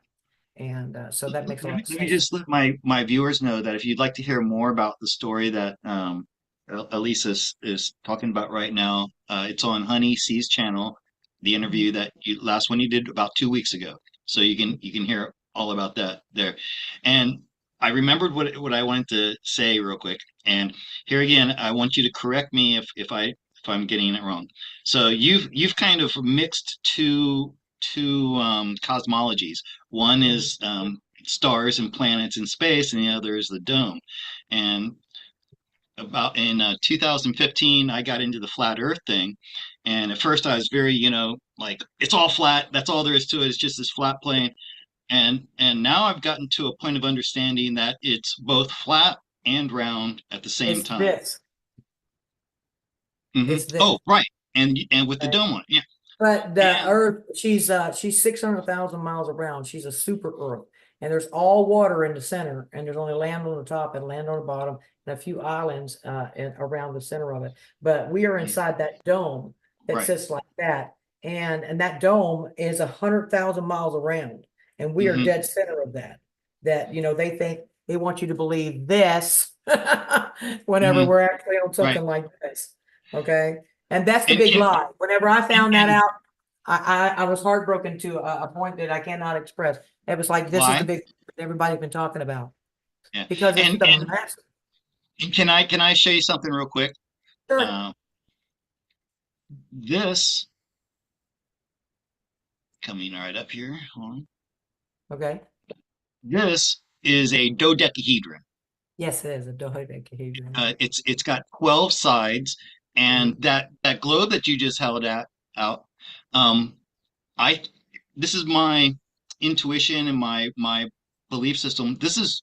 That globe actually has 12 sides on it, like this, and each one has its own world. Does that resonate with you, or does that sound like I'm on the right track there with that idea? Uh, well, I'm not quite sure I understand what you're saying. Is it? So You're so telling so the globe that you just that big world you have, me? it's actually got 12 flat Yes. sides. Yeah. If you look at it in a geometrical shape, yes. Uh-huh. Okay. But you Um, also have the Merkaba in that as well. Okay. yeah, And right. And right. that's all the Mhm. excuse me. Am I sharing my screen yet? No, you're good. You're Yeah, good. I'm trying to But all planets have their own geometric shape. yeah, this. Yes. Yes. And those little nodules on there would be like the grid points. Right. Yeah. And And I can relate to that because whenever God called me to do these major downloads, there were 200 of us, me being the second 100. Um, uh, I was laying in bed one night and I heard this most soothing, calm voice, Alisa, get up. And for some reason, I just complied. As soon as I stood up, I had this light hit me and it came through the top of my head and it went all the way down through me. And I'm watching it and I can actually see that it's going down to Gaia's core. Okay. Hmm. And whenever it made connection to Gaia's core, she rebounded with another line coming up. So I had a light coming down and a light that was going up, just like the seer. And then I realized they're talking to each other. They're communicating, and the light just kept getting bigger and wider until I was consumed inside this light, and my entire body was vibrating, and it was so blissful, so joyful. I don't even know how to explain it. It was like the greatest thing I've ever felt. And but it's kind of like they were talking to each other and passing on information and everything else. And then as it started to die down, I could see and realize that I was above the grid inside the dome with another 199 brothers and sisters just like myself. We were all nodes. We were all bringing in this information. And with all of that happened to me, it happened to me 9 times over 2 years. And I think that what happened is that a lot of it got left in me. It gave me the history of the earth, the solar system, the Anunnaki, and all of these different histories that goes along with it. It stayed in me. So that God was preparing me to be able to tell these stories, and also remembering past lives and stuff like this here. But I do think that it was a massive, massive download, and but it was totally blissful. I can't say that there was anything other than it was a surprise that it happened. But after I got back here, as soon as I came back here, I did go to my knees, but it wasn't like a painful kind of thing. It was just like a relaxed. And then it was like, wow, I can't. And then I was like, what was that? What happened to me? And then God let me know that I was a node. That I agreed to come here and be a node amongst with those other 199 to bring in that information in the dome. Okay, it's easy to do outside of it, but inside the dome, it was very, very difficult. And so therefore he brought us those ones that can be his information lines, so to speak. And she, like I said, she got to speak back. And I'm telling you, Roberta says, and when I got to sitting and thinking about it, I wept because that was a romance that I've never heard about, ever felt, ever experienced, or on a magnitude of love, like a long lost lover or a long lost partner in dire need, and then there you finally get to communicate with them. And that's the only way they can describe it. But it was so romantic in its own way because it was love. It was pure love, and it definitely brought out a little bit of feminine to me. So, and I think that's good because the feminine energy is coming back. But I do think that whenever those incidents happened to me, it left a lot of residue behind that God meant to leave with me so that I can share it with my brothers and sisters. Now, the 4D worlds, the 4D wars, I still have moments that I weep. Because I had a dragon. See, I still feel it. I still feel it. Her name was Falal, and she was a beautiful white dragon. And unfortunately, she died. But they are not your pet. They are your friend. They are your companion. Okay, they're your partner. They're not a pet. And she actually picked me. She chose me. The way the dragon riders get chosen is you go to like this here a crevice place. It'd be like something like a crater, but it has the mountains or the things coming up on the sides. It's beautiful. And then you have to go on this cliff and you stand there, and out of all the dragons that are flying around, one dragon will choose you. Okay. If you're meant to have a dragon, that's how it chooses you. You don't choose it. It chooses you. And then I got chosen by Falal whenever she was still a young pup, if you want to call her that. And that's how they do it. You do it when you're both young, you grow together, you do everything together. You are partners, and I was given a beautiful purple cloak. Everybody gets a cloak that's a dragon rider of some sort, and that is so that your dragon can see you on the ground. Okay, it's easier to spot you if you got a color on or something like this here. And mine was a purple cloak. And whenever all this war was going on and stuff, I'm doing my part with my dragon and so forth. But I had gotten boots on the ground. I got down onto the ground because I was attempting to go and help a group of people that were being taken and put into these carts. And unfortunately, I got captured. I got captured, but they tore my robe off of me and threw me into back of one of these here old, I would say like a knight's kind of cart going towards this here Right. black castle area. And I happened to see Falal flying in the air, and I used to have a whistle. And I whistled just as loud as I could, and she actually heard me. And she Mhm. come swoop me down, and she picked me up with her feet, the cart and all, picked me up, Mhm. and she started flying. And then one of these giants hit her with those two boulders that had a chain in between it. And whenever it wrapped around her, she crashed into the mountain side, and she dropped me. And I didn't know that she had died at that time, but whenever I hit the ground, the whole thing shattered, and I was wounded. But everything inside of me was like, just get up and get to the woods, run, run, so they don't grab me again. And I can remember getting into the woods, and next thing you know, I could hear like a waterfall, and then that was it. I was out, and next thing I know, I'm waking up in a woodsman home. It's a beautiful cabin looking thing that was built out of the cave of a mountain. He built out of it. Beautiful. And I woke up, and the first thing I was saying was for law. And then he told me, he said, just rest and relax. I'll take you to her later. And I must have passed out because all I can remember. But then whenever I came back to, I told him I wanted to get to my dragon. And he said he would take me to my dragon. And his name was Krogan. And he took me to my dragon, and that's whenever I found out she was dead. And the way that dragons represent their dead, out of respect and stuff like this here, they will petrify it into the spot that it's at. Okay. And that's why you have some that are on mountains or on grounds, as you can see. But they usually, if it's close to their realm, they'll take it there. But if it's in a far distance or whatever, they respect it because that's a spot that it happened on. And therefore, the mother white dragon actually came and petrified her into the mountain. So it was kind Have of like you that. have you heard of the YouTube channel called Mud Fossils? Yes, I have. Yeah, I have.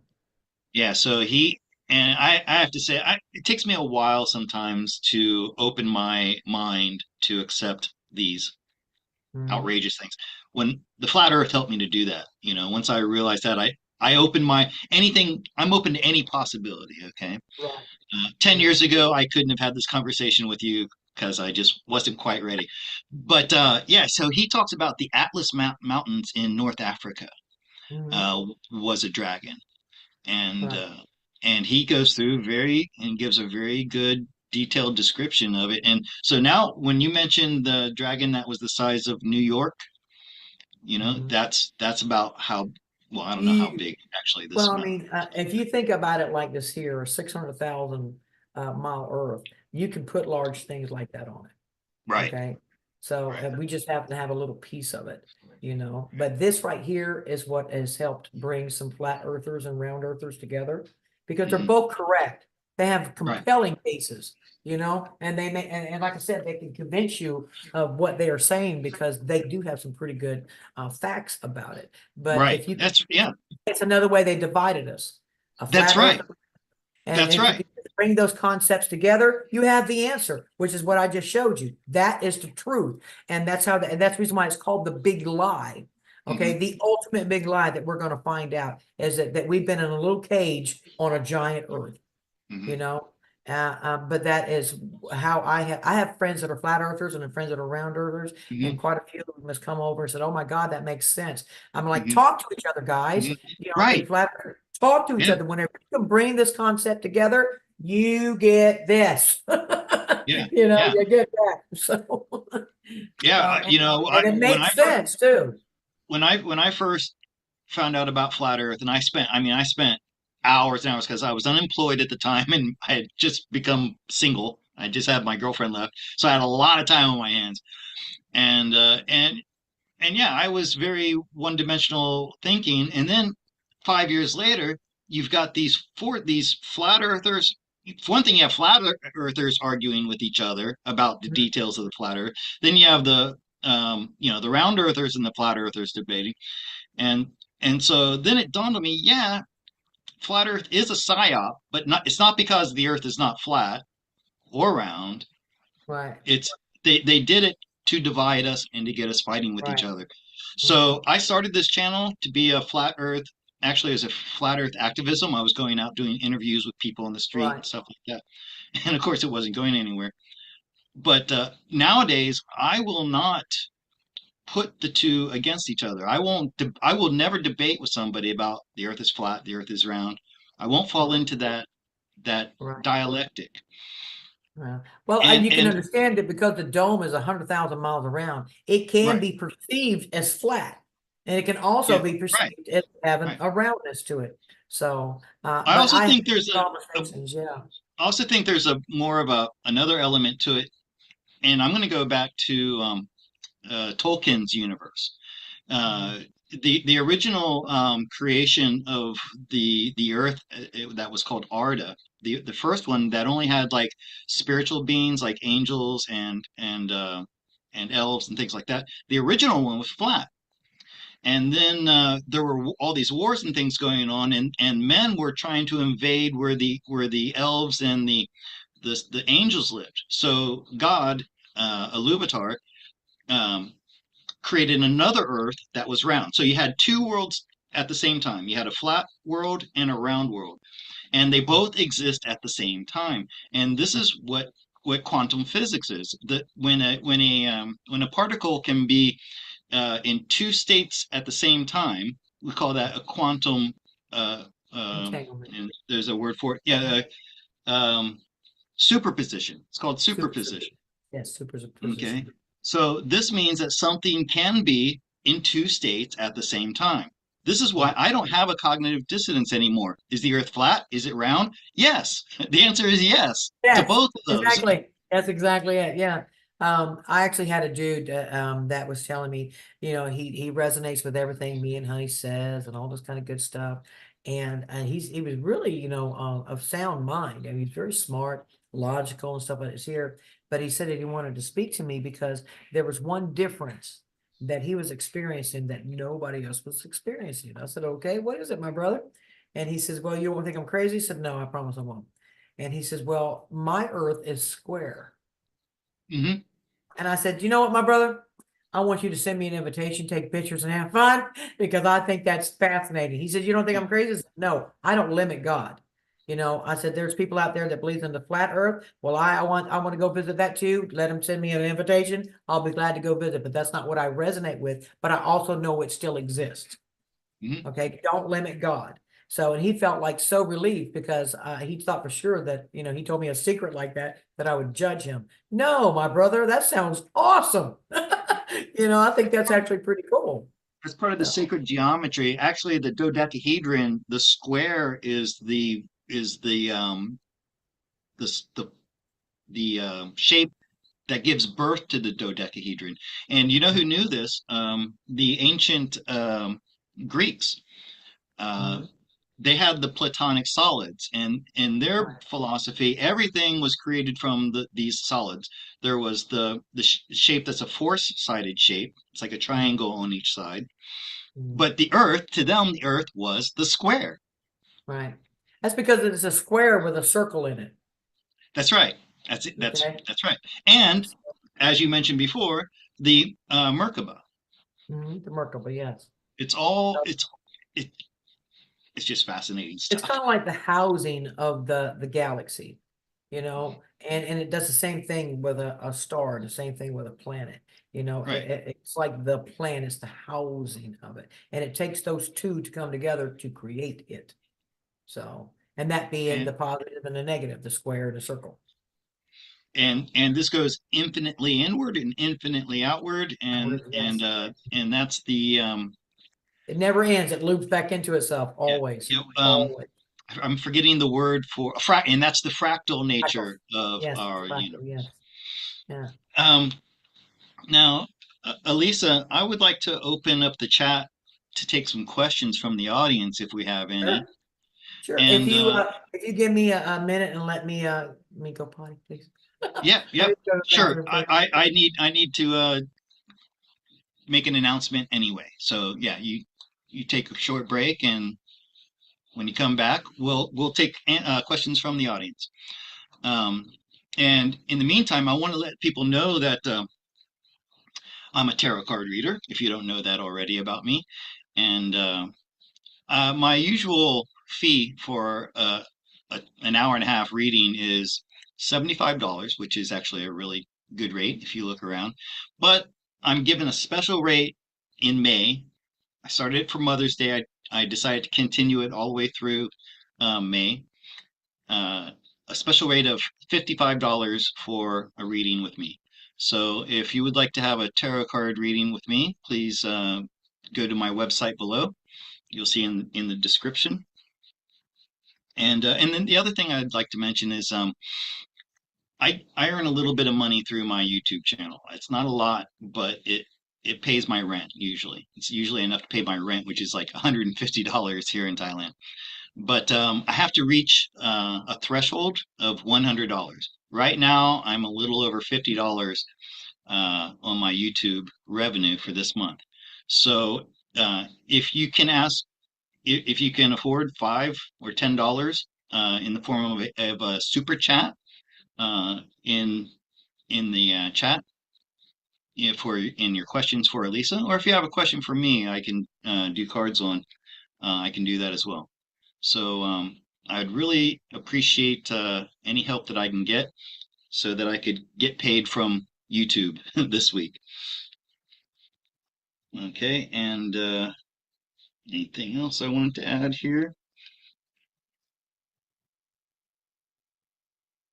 That's about it. All right. And she's back. All right. Yes. Thank you very much. My eyes were floating. Okay. And Alisa, if someone wants to get a reading for you, how would they do that? I put your email in the description. That's how they would have to Okay. contact me by email, and then if they are interested, then I'll let them know what I have available. So yes, you can do that. And And go ahead. what is your method, your process? Like Honey is able to access the Akash and her higher self. I use tarot cards. Can you Um, tell me a little bit? yeah, I'm a what do you call it? An audio clairvoyant. Uh-huh. Audio clair. I can hear my higher self. I can hear your higher self. I can hear the benevolent beings that are around us. If they want to give a message, I could definitely hear the star families. But I also have access to like Earth's history. Not particularly to that one person, but I can also see people with their other lives that they lived or where they came from. I have been experiencing that a lot lately. All these different beings that come from these different worlds. And right now there's quite a few of them that comes from the constellation Lyra. And I just find it fascinating that all of these wonderful beings are in these human body suits, waiting to be That's the activated. cat people. Lyra, right? They look Yeah, like yeah. cats. Well, the Anazi and the Sinians do. The Anazi are more like a softer race than the lions. They're more slenderer. They have male and female, but they don't look like a lion. They look like a cat. Right, Okay, right, that's the right. difference. And then the Sinians are half human, half Lyran. And they're very, very unique looking because, like a man, he has a beard, right? Well, it's very short hair that they have all over their body, almost like the hair that we have now, except it's a little bit more thicker. Mm. But they do have a very human look to them. They kind of look like the people in the movie Avatar, except their ears aren't that pointy, their nose aren't that wide, Mm. but they do have a very nice cat look them, and their snouts don't come out or nothing. They're actually to their face like a person. So, but they're a beautiful hybrid. And the Lyrans and the Palladians actually have done several of these here hybrid type beings. And but they didn't do it for nefarious reasons. They were just planting their seed on another planet, so to speak. So just like this seed was planted here. So yeah. So could I ask you if you could get anything on me? Like, I'm pretty confident. I've been told, and it resonates with me that I was a Knights Templar. I was actually a tarot reader in the Mhm, Knights Templar in the 11th or 12th century. mhm, I always had a fascination for swords and knights in shining armor and mhm. Lord of the Rings. I was pretty much illiterate when I was 11 years old because of learning disabilities that I have, and I'm very proud of. By the way, it's not a, when people they say, "Oh, poor thing." No, I'm glad I'm dyslexic because I see the world in a totally different way. I always have. Um, but Lord of the Rings, right? So Uh, now I'm learning from you that the Lord of the Rings was like a memory or knowledge from the 4D wars. Was I in that? And can you see any kind of role? Tell me a little bit about the role that I had there. yeah, I can actually tell that you were one of the woodsmen. You were a master at working wood, anything that had to do with iron or wood or anything like this here. You were like a blacksmith. Okay. Except it's like your abilities would be what they consider to be a blacksmith to the gods. You did weapons. You were a master at creating large to small types of weapons, because we did have a wartime. So that kind of trait stayed with that to make these things ourselves and so forth. And it took a lot of pride in it. They're showing me that you actually made a sword out of the metal that the Elven King brought to you, that you were somebody that was coveted and talked about in your blacksmithing. And so he had a sword that was kilned by you out of the metal that he had. And as far as I know, that sword still exists, but it was like it's something that you did differently, that you the way it's like they're telling me, my higher self is telling me it's like the way that the Japanese folded the metal, and they Hmm. kept folding it and folding it until it was so refined. Well, that was something that was a specialty of yours, and you were revered by those around you because you were that good at it. Okay. That sounds like a dwarf. Could I have been a Uh, dwarf? Uh, no, I'm not seeing you as a dwarf. I mean, it's not that you haven't been, it's just that's not what my higher okay. self is showing me. And also showing me that you were a tarot reader for King Solomon, and that you were in the Knights Templar Wars, because even that the people don't realize that the reptilians were under the tunnels and on the ground at that time too. So that's who you were fighting. Okay. And they did still have a few dragons that were in use at that time. But yeah, you were part of that fight. What that's called the crusade. This is what Yeah. you were a part of, but the crusade is Mhm. not being told to us the truth of it. Okay. Right. Mhm. But you were witnessing, they're telling me that you watched and witnessed kind of like the poisoning of King Solomon. And I'm being shown that King Solomon came across a cave whenever he was probably about 20 years old, and he found this beautiful, like a blue diamond that he found inside this here cave, and there was nothing else like it around it. Okay, but he still thought it was really beautiful, and he kept it with him. And then whenever he became king, um, he had a ring made out of it, and he had an insignia etched into it, and that was his downfall, was when he had that insignia etched into it. Why? um because the diamond was made, it is a blue diamond, but it's just like the Hope diamond. It's made out of boron. It's got boron in it, which is very poisonous, and if it seeps into your system, it can make you sick and die, hallucinations, paranoia, and stuff like this here. And because he wore it on his ring on this, it got into his system, and it started making him crazy, and then people thought that King Solomon was losing his mind. Slow Yeah. down, please. Hold on, I'm just telling them to slow down. um And before and during this, you were a card reader for him. You would read the rocks, you would read the bones, you would read the Hmm. cards, the Hmm. symbols that he asked you to read. He would also ask you about dreams. Hmm. That's making me think of The one that Jacob, was it Jacob or Jason? No, in the Bible, he was another Yeah. one that. Well, Daniel was the dream interpreter. Yeah, Daniel. It's like that there, but he was asking you these things of you. You were one of a group of guys that he had like this here, but Hmm. you were around the longest, so he trusted what you had to say. Um, you would tell him, like, if an eclipse, you would let him know that if it was a bad sign or a good sign and stuff like this here. And he would seek counsel with you and these other four gentlemen, especially whenever he started thinking that his enemies were getting closer. What are they going to do? They're trying to take me down. It's a coup, and that's really what was happening. They seen that he was getting sick and nobody can explain why he was getting sick, but then they started using it against him. Okay, and then it got overpowering, and then Solomon was, taken over. But yes, they're definitely showing me that you were part of that, and that there was even dragons in the air at that time, and that you wasn't just a card reader, you were also an alchemist. They're Hmm. showing me that you're an alchemist with potions. You can make not gunpowder, but you can make substances that explode. Okay, you can make things that blow up, Well, and that you're pretty good at that. That you that had explains fun. my childhood. I I used to play with all kinds of anything that would burn or blow up. I played with it. Well, there you go. Mhm.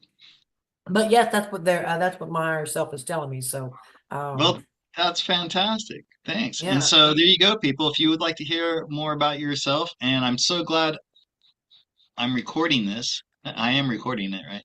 yes. Yeah, Yeah. because I'm gonna be putting it up on my channel too, so everybody can check you out, because I would definitely like the people who come in and watch me and so forth. I would love for them to, get to know you as well, because I do think that you have some really good knowledge, Scott, that the public would really like to hear, and you have it with such sincerity from your heart. You're not being judgmental. You just want to be at a debate table and be able to talk about these things and come upon a logical conclusion. That's Okay, right. this is coming back to me again with Solomon. He really liked that about you. Okay, he really admired that about you. So that's why it's something that you have now.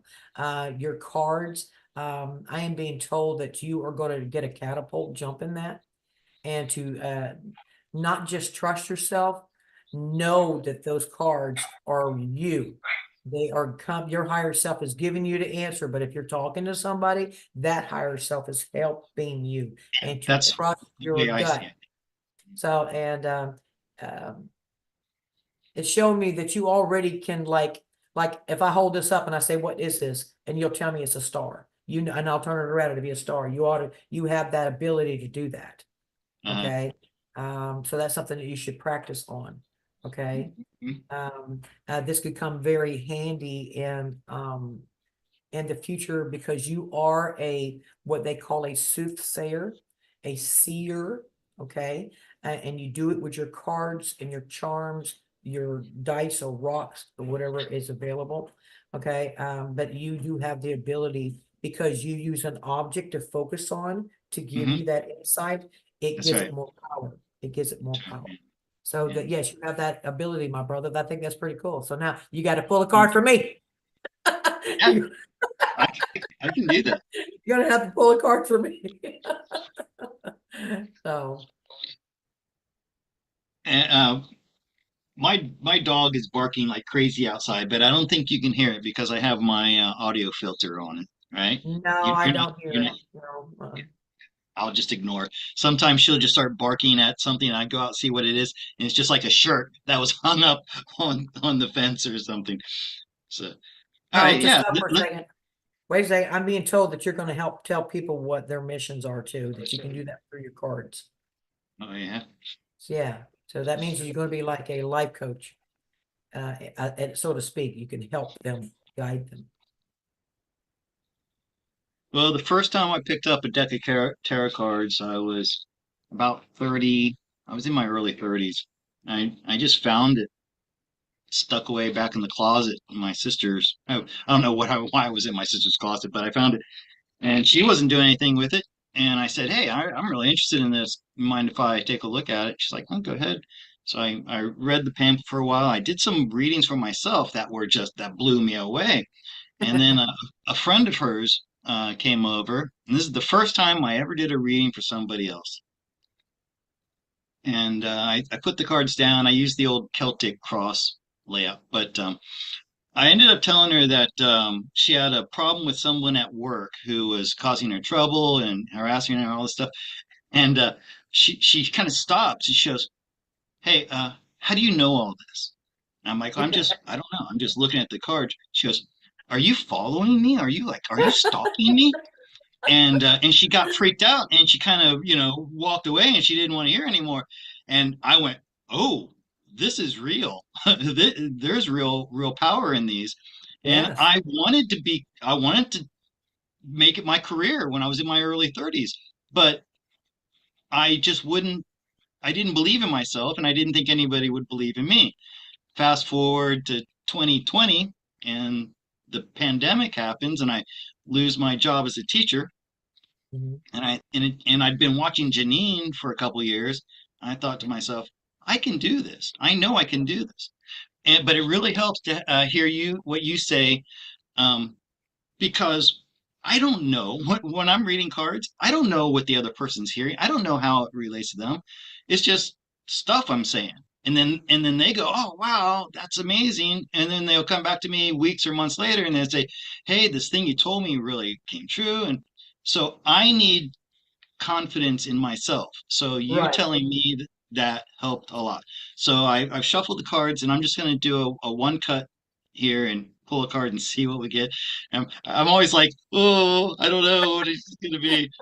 So let's see. And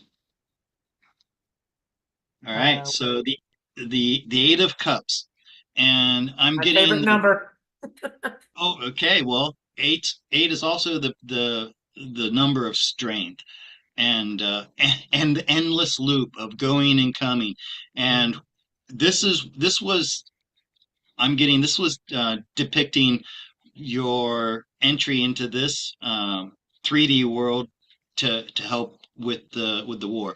So we're getting all of our troops set up, right? And there was something missing, and you were that one that came in and like a missing link, so to speak. That you were um, absolutely necessary that you were here to make it work. And I think that goes for all of us, you know? Right.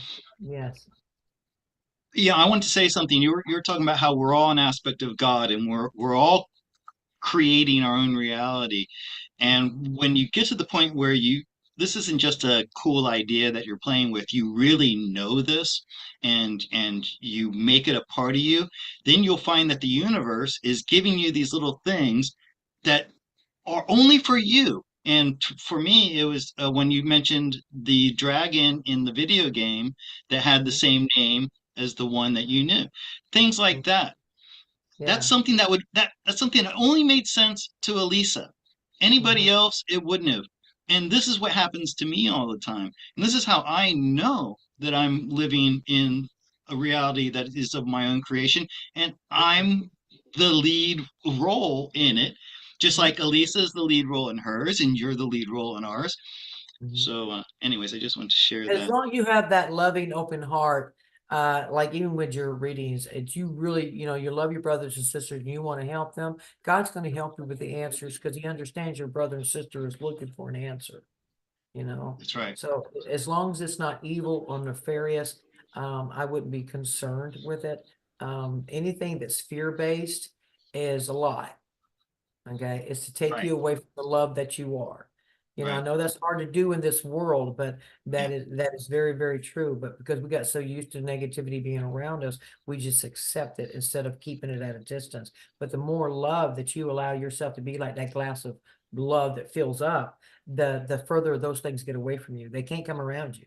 Yeah. Like mosquitoes and low density frequency things like that, yours get so high, it can't come around you. It has to go away from you. And the same thing with anybody else, person, place, or thing. It has to go away from you because it cannot be around your energy.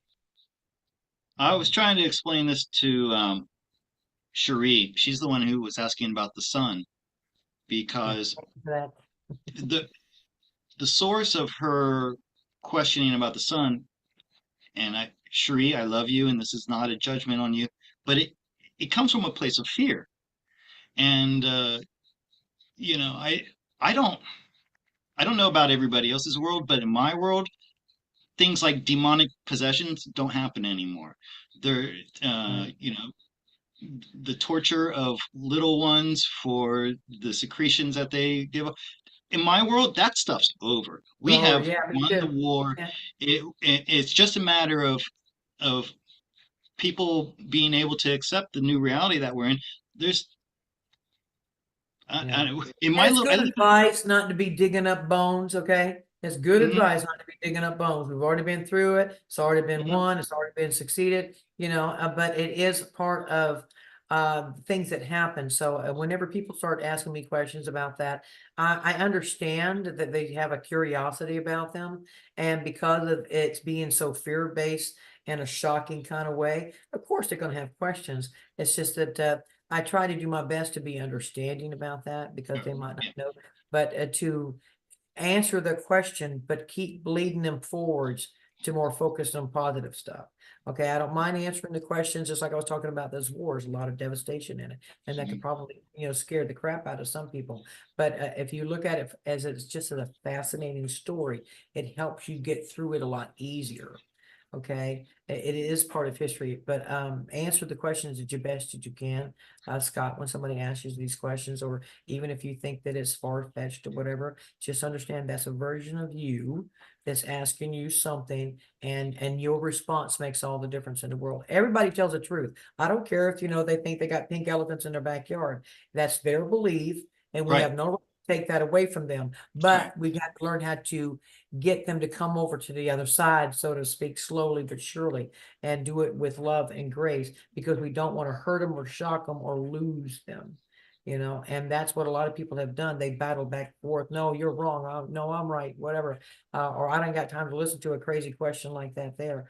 But it's that patience, like Jesus did. It's a good story. He mhm, even sat with his enemies and he kept calm, cool, and collective. And that's what we're supposed to do, mhm, and understand it. They just don't know what we know yet.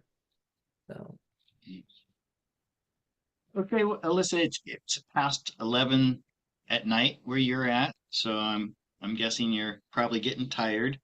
And yeah. Well, I would like for you to pronounce my name one more time. oh, Alisa, I know. Yeah. I just wanted to make sure. It's I it's because a lot of people do Alisa, say I Alyssa. know it's Alisa, and I don't know why I put that double S in there just now because I know what it Nope, is, and I apologize for that. But thank you so much for taking the time to share this information with me and absolutely. my viewers. Um, and I'll have you back again, and we'll hear Yeah. more, or you can give us another, Yeah. regale us with Well, another tale. thank you, Scott, for inviting me, and I have enjoyed it, my friend. I do like to let people know about that war, and just the story of it, so that maybe it triggers something or opens up something, or memory or whatever. That not to scare them, is to remind them that they are a warrior that won that battle, and I need them to wake up now. Mm-hmm. You That's know, right. that's part of our mission. And I am really glad that Honey introduced us. I am very thankful. Honey C. Golden is she is such a wonderful woman, and I'm really proud to call her my friend. Because she allowed me to use her platform to come out and be able to tell all this information to our brothers and sisters.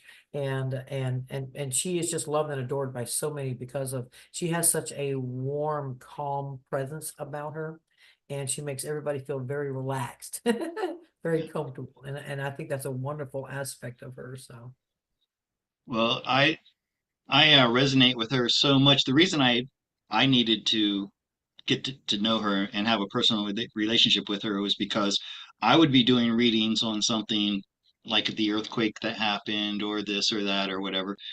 mhm. And oftentimes my readings would go against what a lot of YouTubers were saying. But I Yeah. noticed Honey was agreeing, like she was seeing the same things I was seeing. So that's when I realized that she and I are cut from the same cloth, so to speak. I feel like she's my sister, that Yeah. or my family from another life. Star And family, or I should say soul group.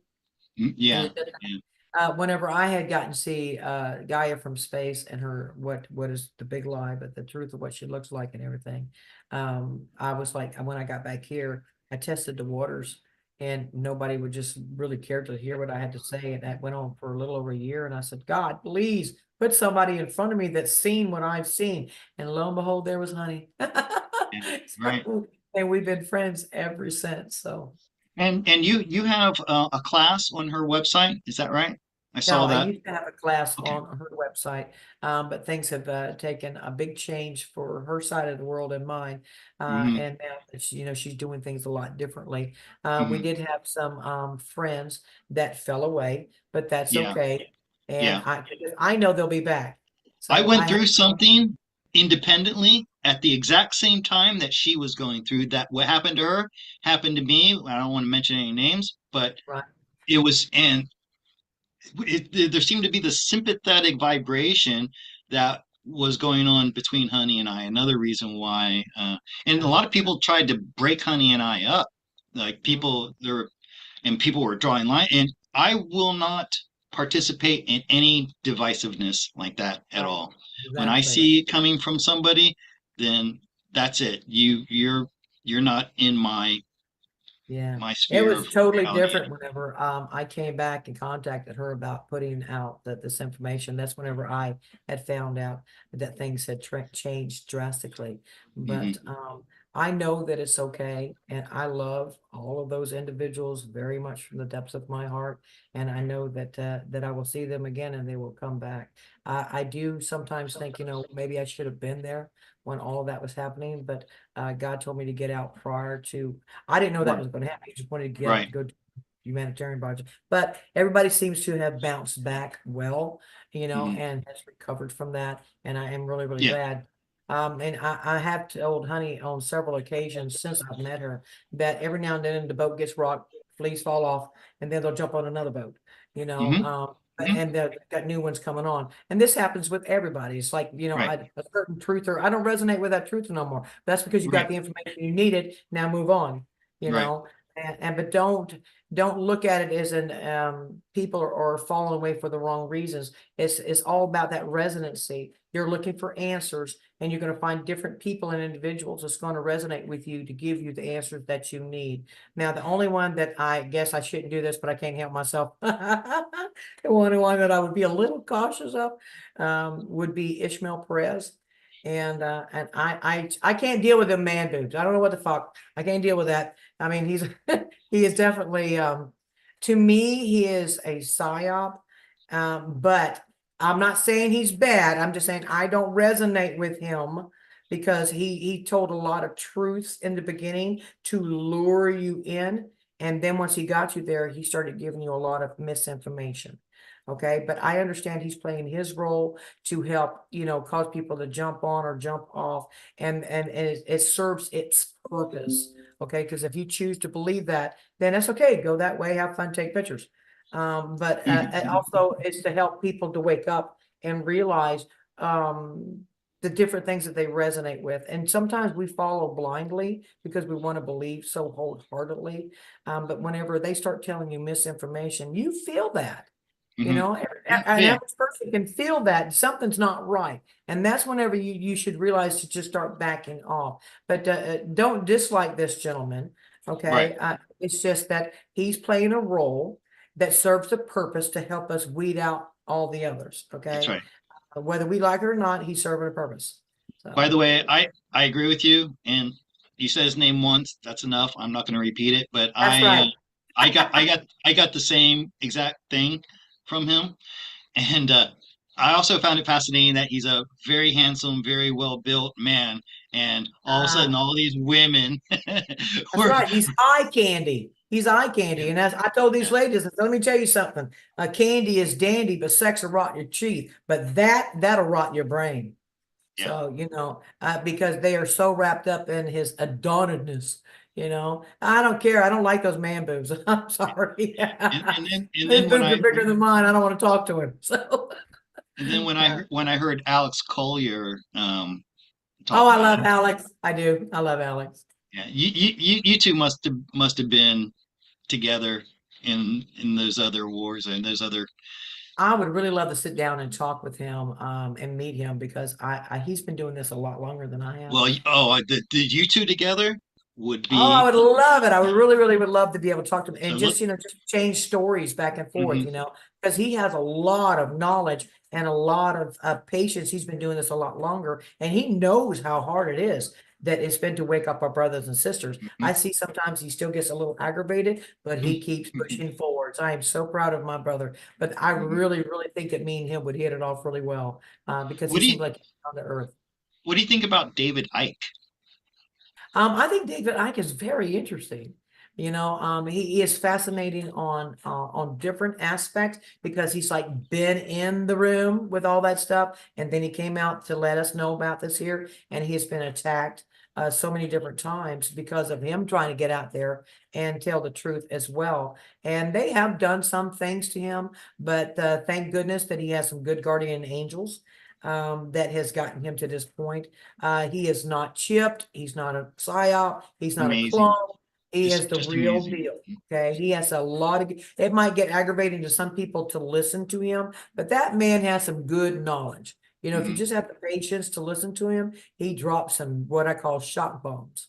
So, He was not daunted at all when Flat Earth it came into the scene. Unlike David Wilcock, who could never get the two things in his mind at the same time. When I saw yeah. this is what I'm talking about, how it's flat and it's round at the same time. You just have to wrap your head around that.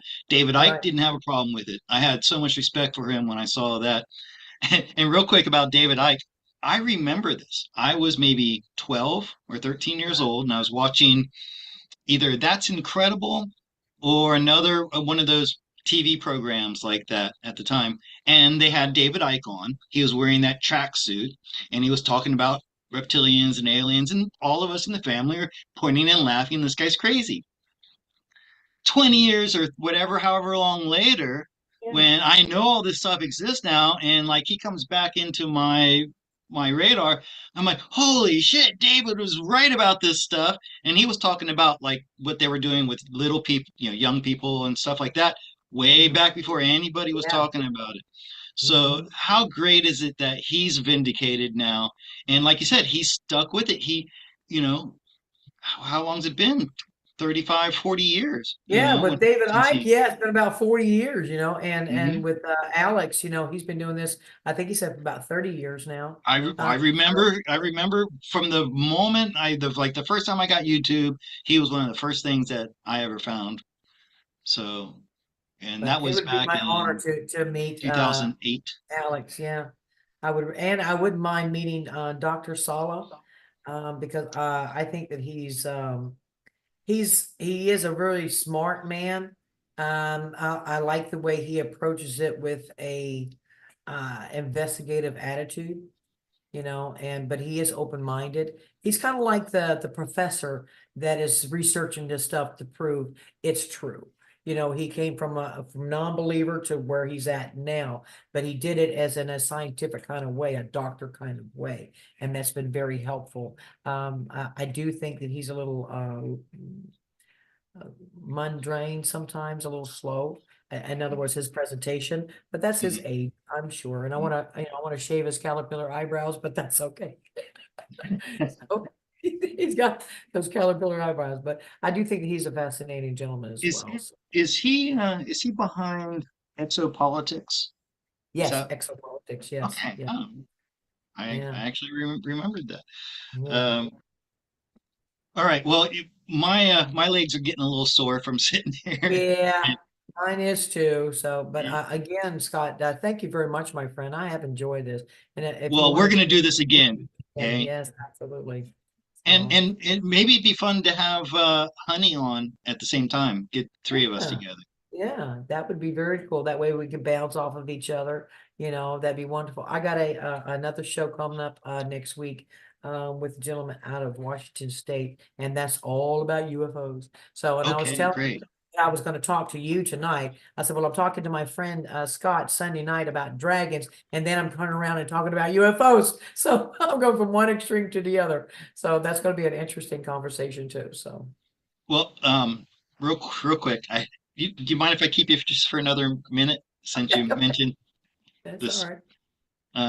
About 2.5 years ago, I was outside and I had my little wading pool set up, and I got back in my pool with a gin and tonic, and I looked to the east towards this big.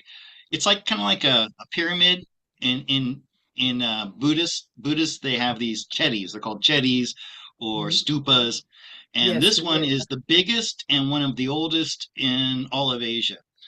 And it's like almost a stone's throw away from my house.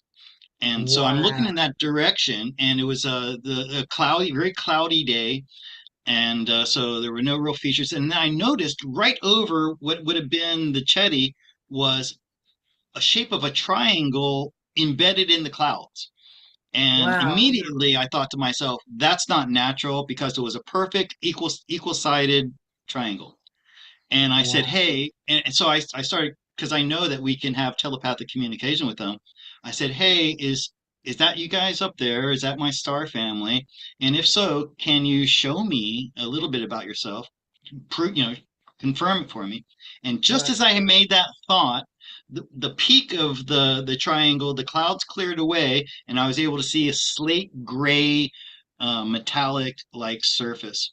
And then Nice. almost immediately the clouds came in. And I was wondering, could you tell me? I didn't feel like they were there specifically for me because of where they were parked over that Chetty. I know that Chetty must have some technology or some relic inside of it that's connected with them. Could you tell me who they were and why they were there? Um, well, I can tell you that because you've seen them, you were supposed to. Okay. Okay. I am getting also that that is like a first kind of a contact, just for you to notice it. Mm-hmm. Okay. Um, and to see how you would react. Okay. Mm-hmm. Whether it give you a negative reaction or a positive reaction, but I'm getting that it gave you a curiosity, a thought feeling. But yeah, that's kind of like testing the waters Mm-hmm. and to see how you reacted to it. Okay, hold on a second. It is part of your star family. Okay. Oh, okay. Thank you. Thank you very much.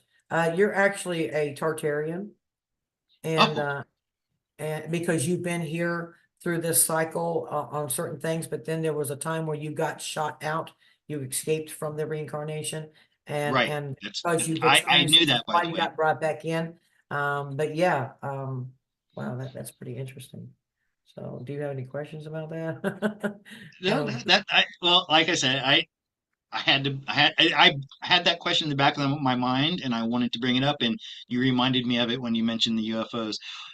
yeah, Also in 2012, right around December 25th of two, or I'm sorry, 23rd of 2012, I had a uh, dream of they were saucer shapes, and they were coming down all over the earth. And I was running outside yelling, "I told you! I told you!"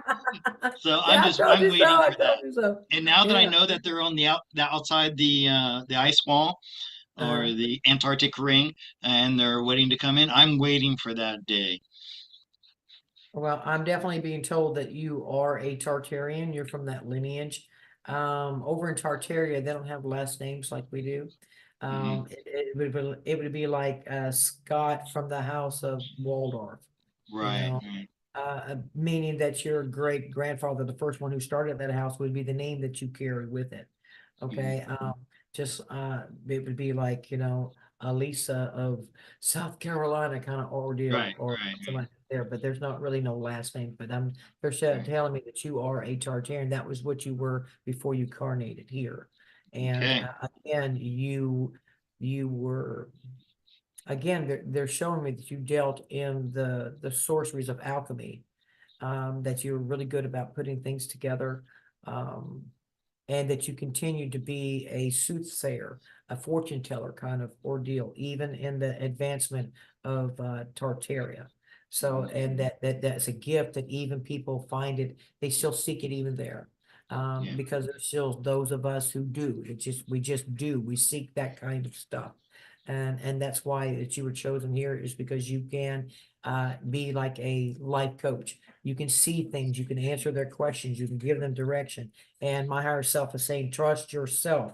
I'm not going to lead you wrong. Trust yourself. I, And this is going to be an ability. So yeah. I've been doing that pretty much my whole life. Um, I I I would meet people who are going through something really difficult and didn't even know them, would talk to them for a little while. I can remember this one particular time I was in a bar in a bowling alley by myself, and this guy was going through a really like an existential crisis, and Uh, I just felt like I could help him. And we talked for a little bit, and then we exchanged numbers, and he told me later on, yeah, that whatever I'd told him at that time got him out of that and like changed his life. And I'm giving you that's one example. I've had this happen to me several times, mhm, before I ever, uh, you know, became a tarot card reader. And that's what I do with my tarot cards a lot of the times. mhm. Well, that's All right. good. Go ahead and trust that in yourself, and know that you're not alone, that your higher self is coming down in you to be able to assist you with these things, and to I'm being told to ask for that presence before you do your card readings. Yep. Okay. I do that exactly that. I make a contact with my higher self. I try to open a line of communication there. And my last reading I just did was so intense because my the querent was also like on that zone, and I was going through her questions so fast and getting these very specific, amazing answers. I wish that happened every time, but sometimes Yeah. people are a little bit more closed off. Right. Their higher Just like self when I is do more. my readings, if their aura is dull looking, it's harder for me to read them because they're blocking it. So I have to Oh, get them and to. never try to do a reading for somebody who's not a believer because it's just gonna Well, if not they're work. contacting me, they're some kind of a believer. It's just the Well, I fact. made the mistake when I wanted to become a when I wanted to get paid for tarot card reading. I thought, okay, I'm going to do free readings first, and I'll just open up to anybody. And that was a mistake. Number one, there's an energy exchange that needs to take place, whether Mhm. it's money or something else. Right, Um, and and the other thing, if that person is closed off, if they're just doing it for entertainment right. or because they Yeah. want to prove that you aren't what you are, it doesn't work and it's a disaster. Okay, so I'm really going to say goodbye this time. Thank you so much. It's such an honor to have you here, and we're going to do this again. We'll set it up. I don't know when, but soon. Thank you, Okay. my friend. And I have enjoyed it, and I hope you enjoy the rest of your evening. And my brothers and sisters, I just want to let you know and remind you, you are everything that you see, no exception. So be kind to it. I love that. Such a great message. So true. All right. Well, good night, everybody. I need to. It always takes me a minute to find the uh, That's okay. the exit No ramp worries. here. No worries, my friend. Enjoy your evening, Scott, and thank you, my brother. All right, and blessings to you, and I'll see you next time. Good night, everybody. Goodbye. Thank Bye, you for everybody. being here. Right, bye. Oh, takes me a minute to get there, and we're out right now.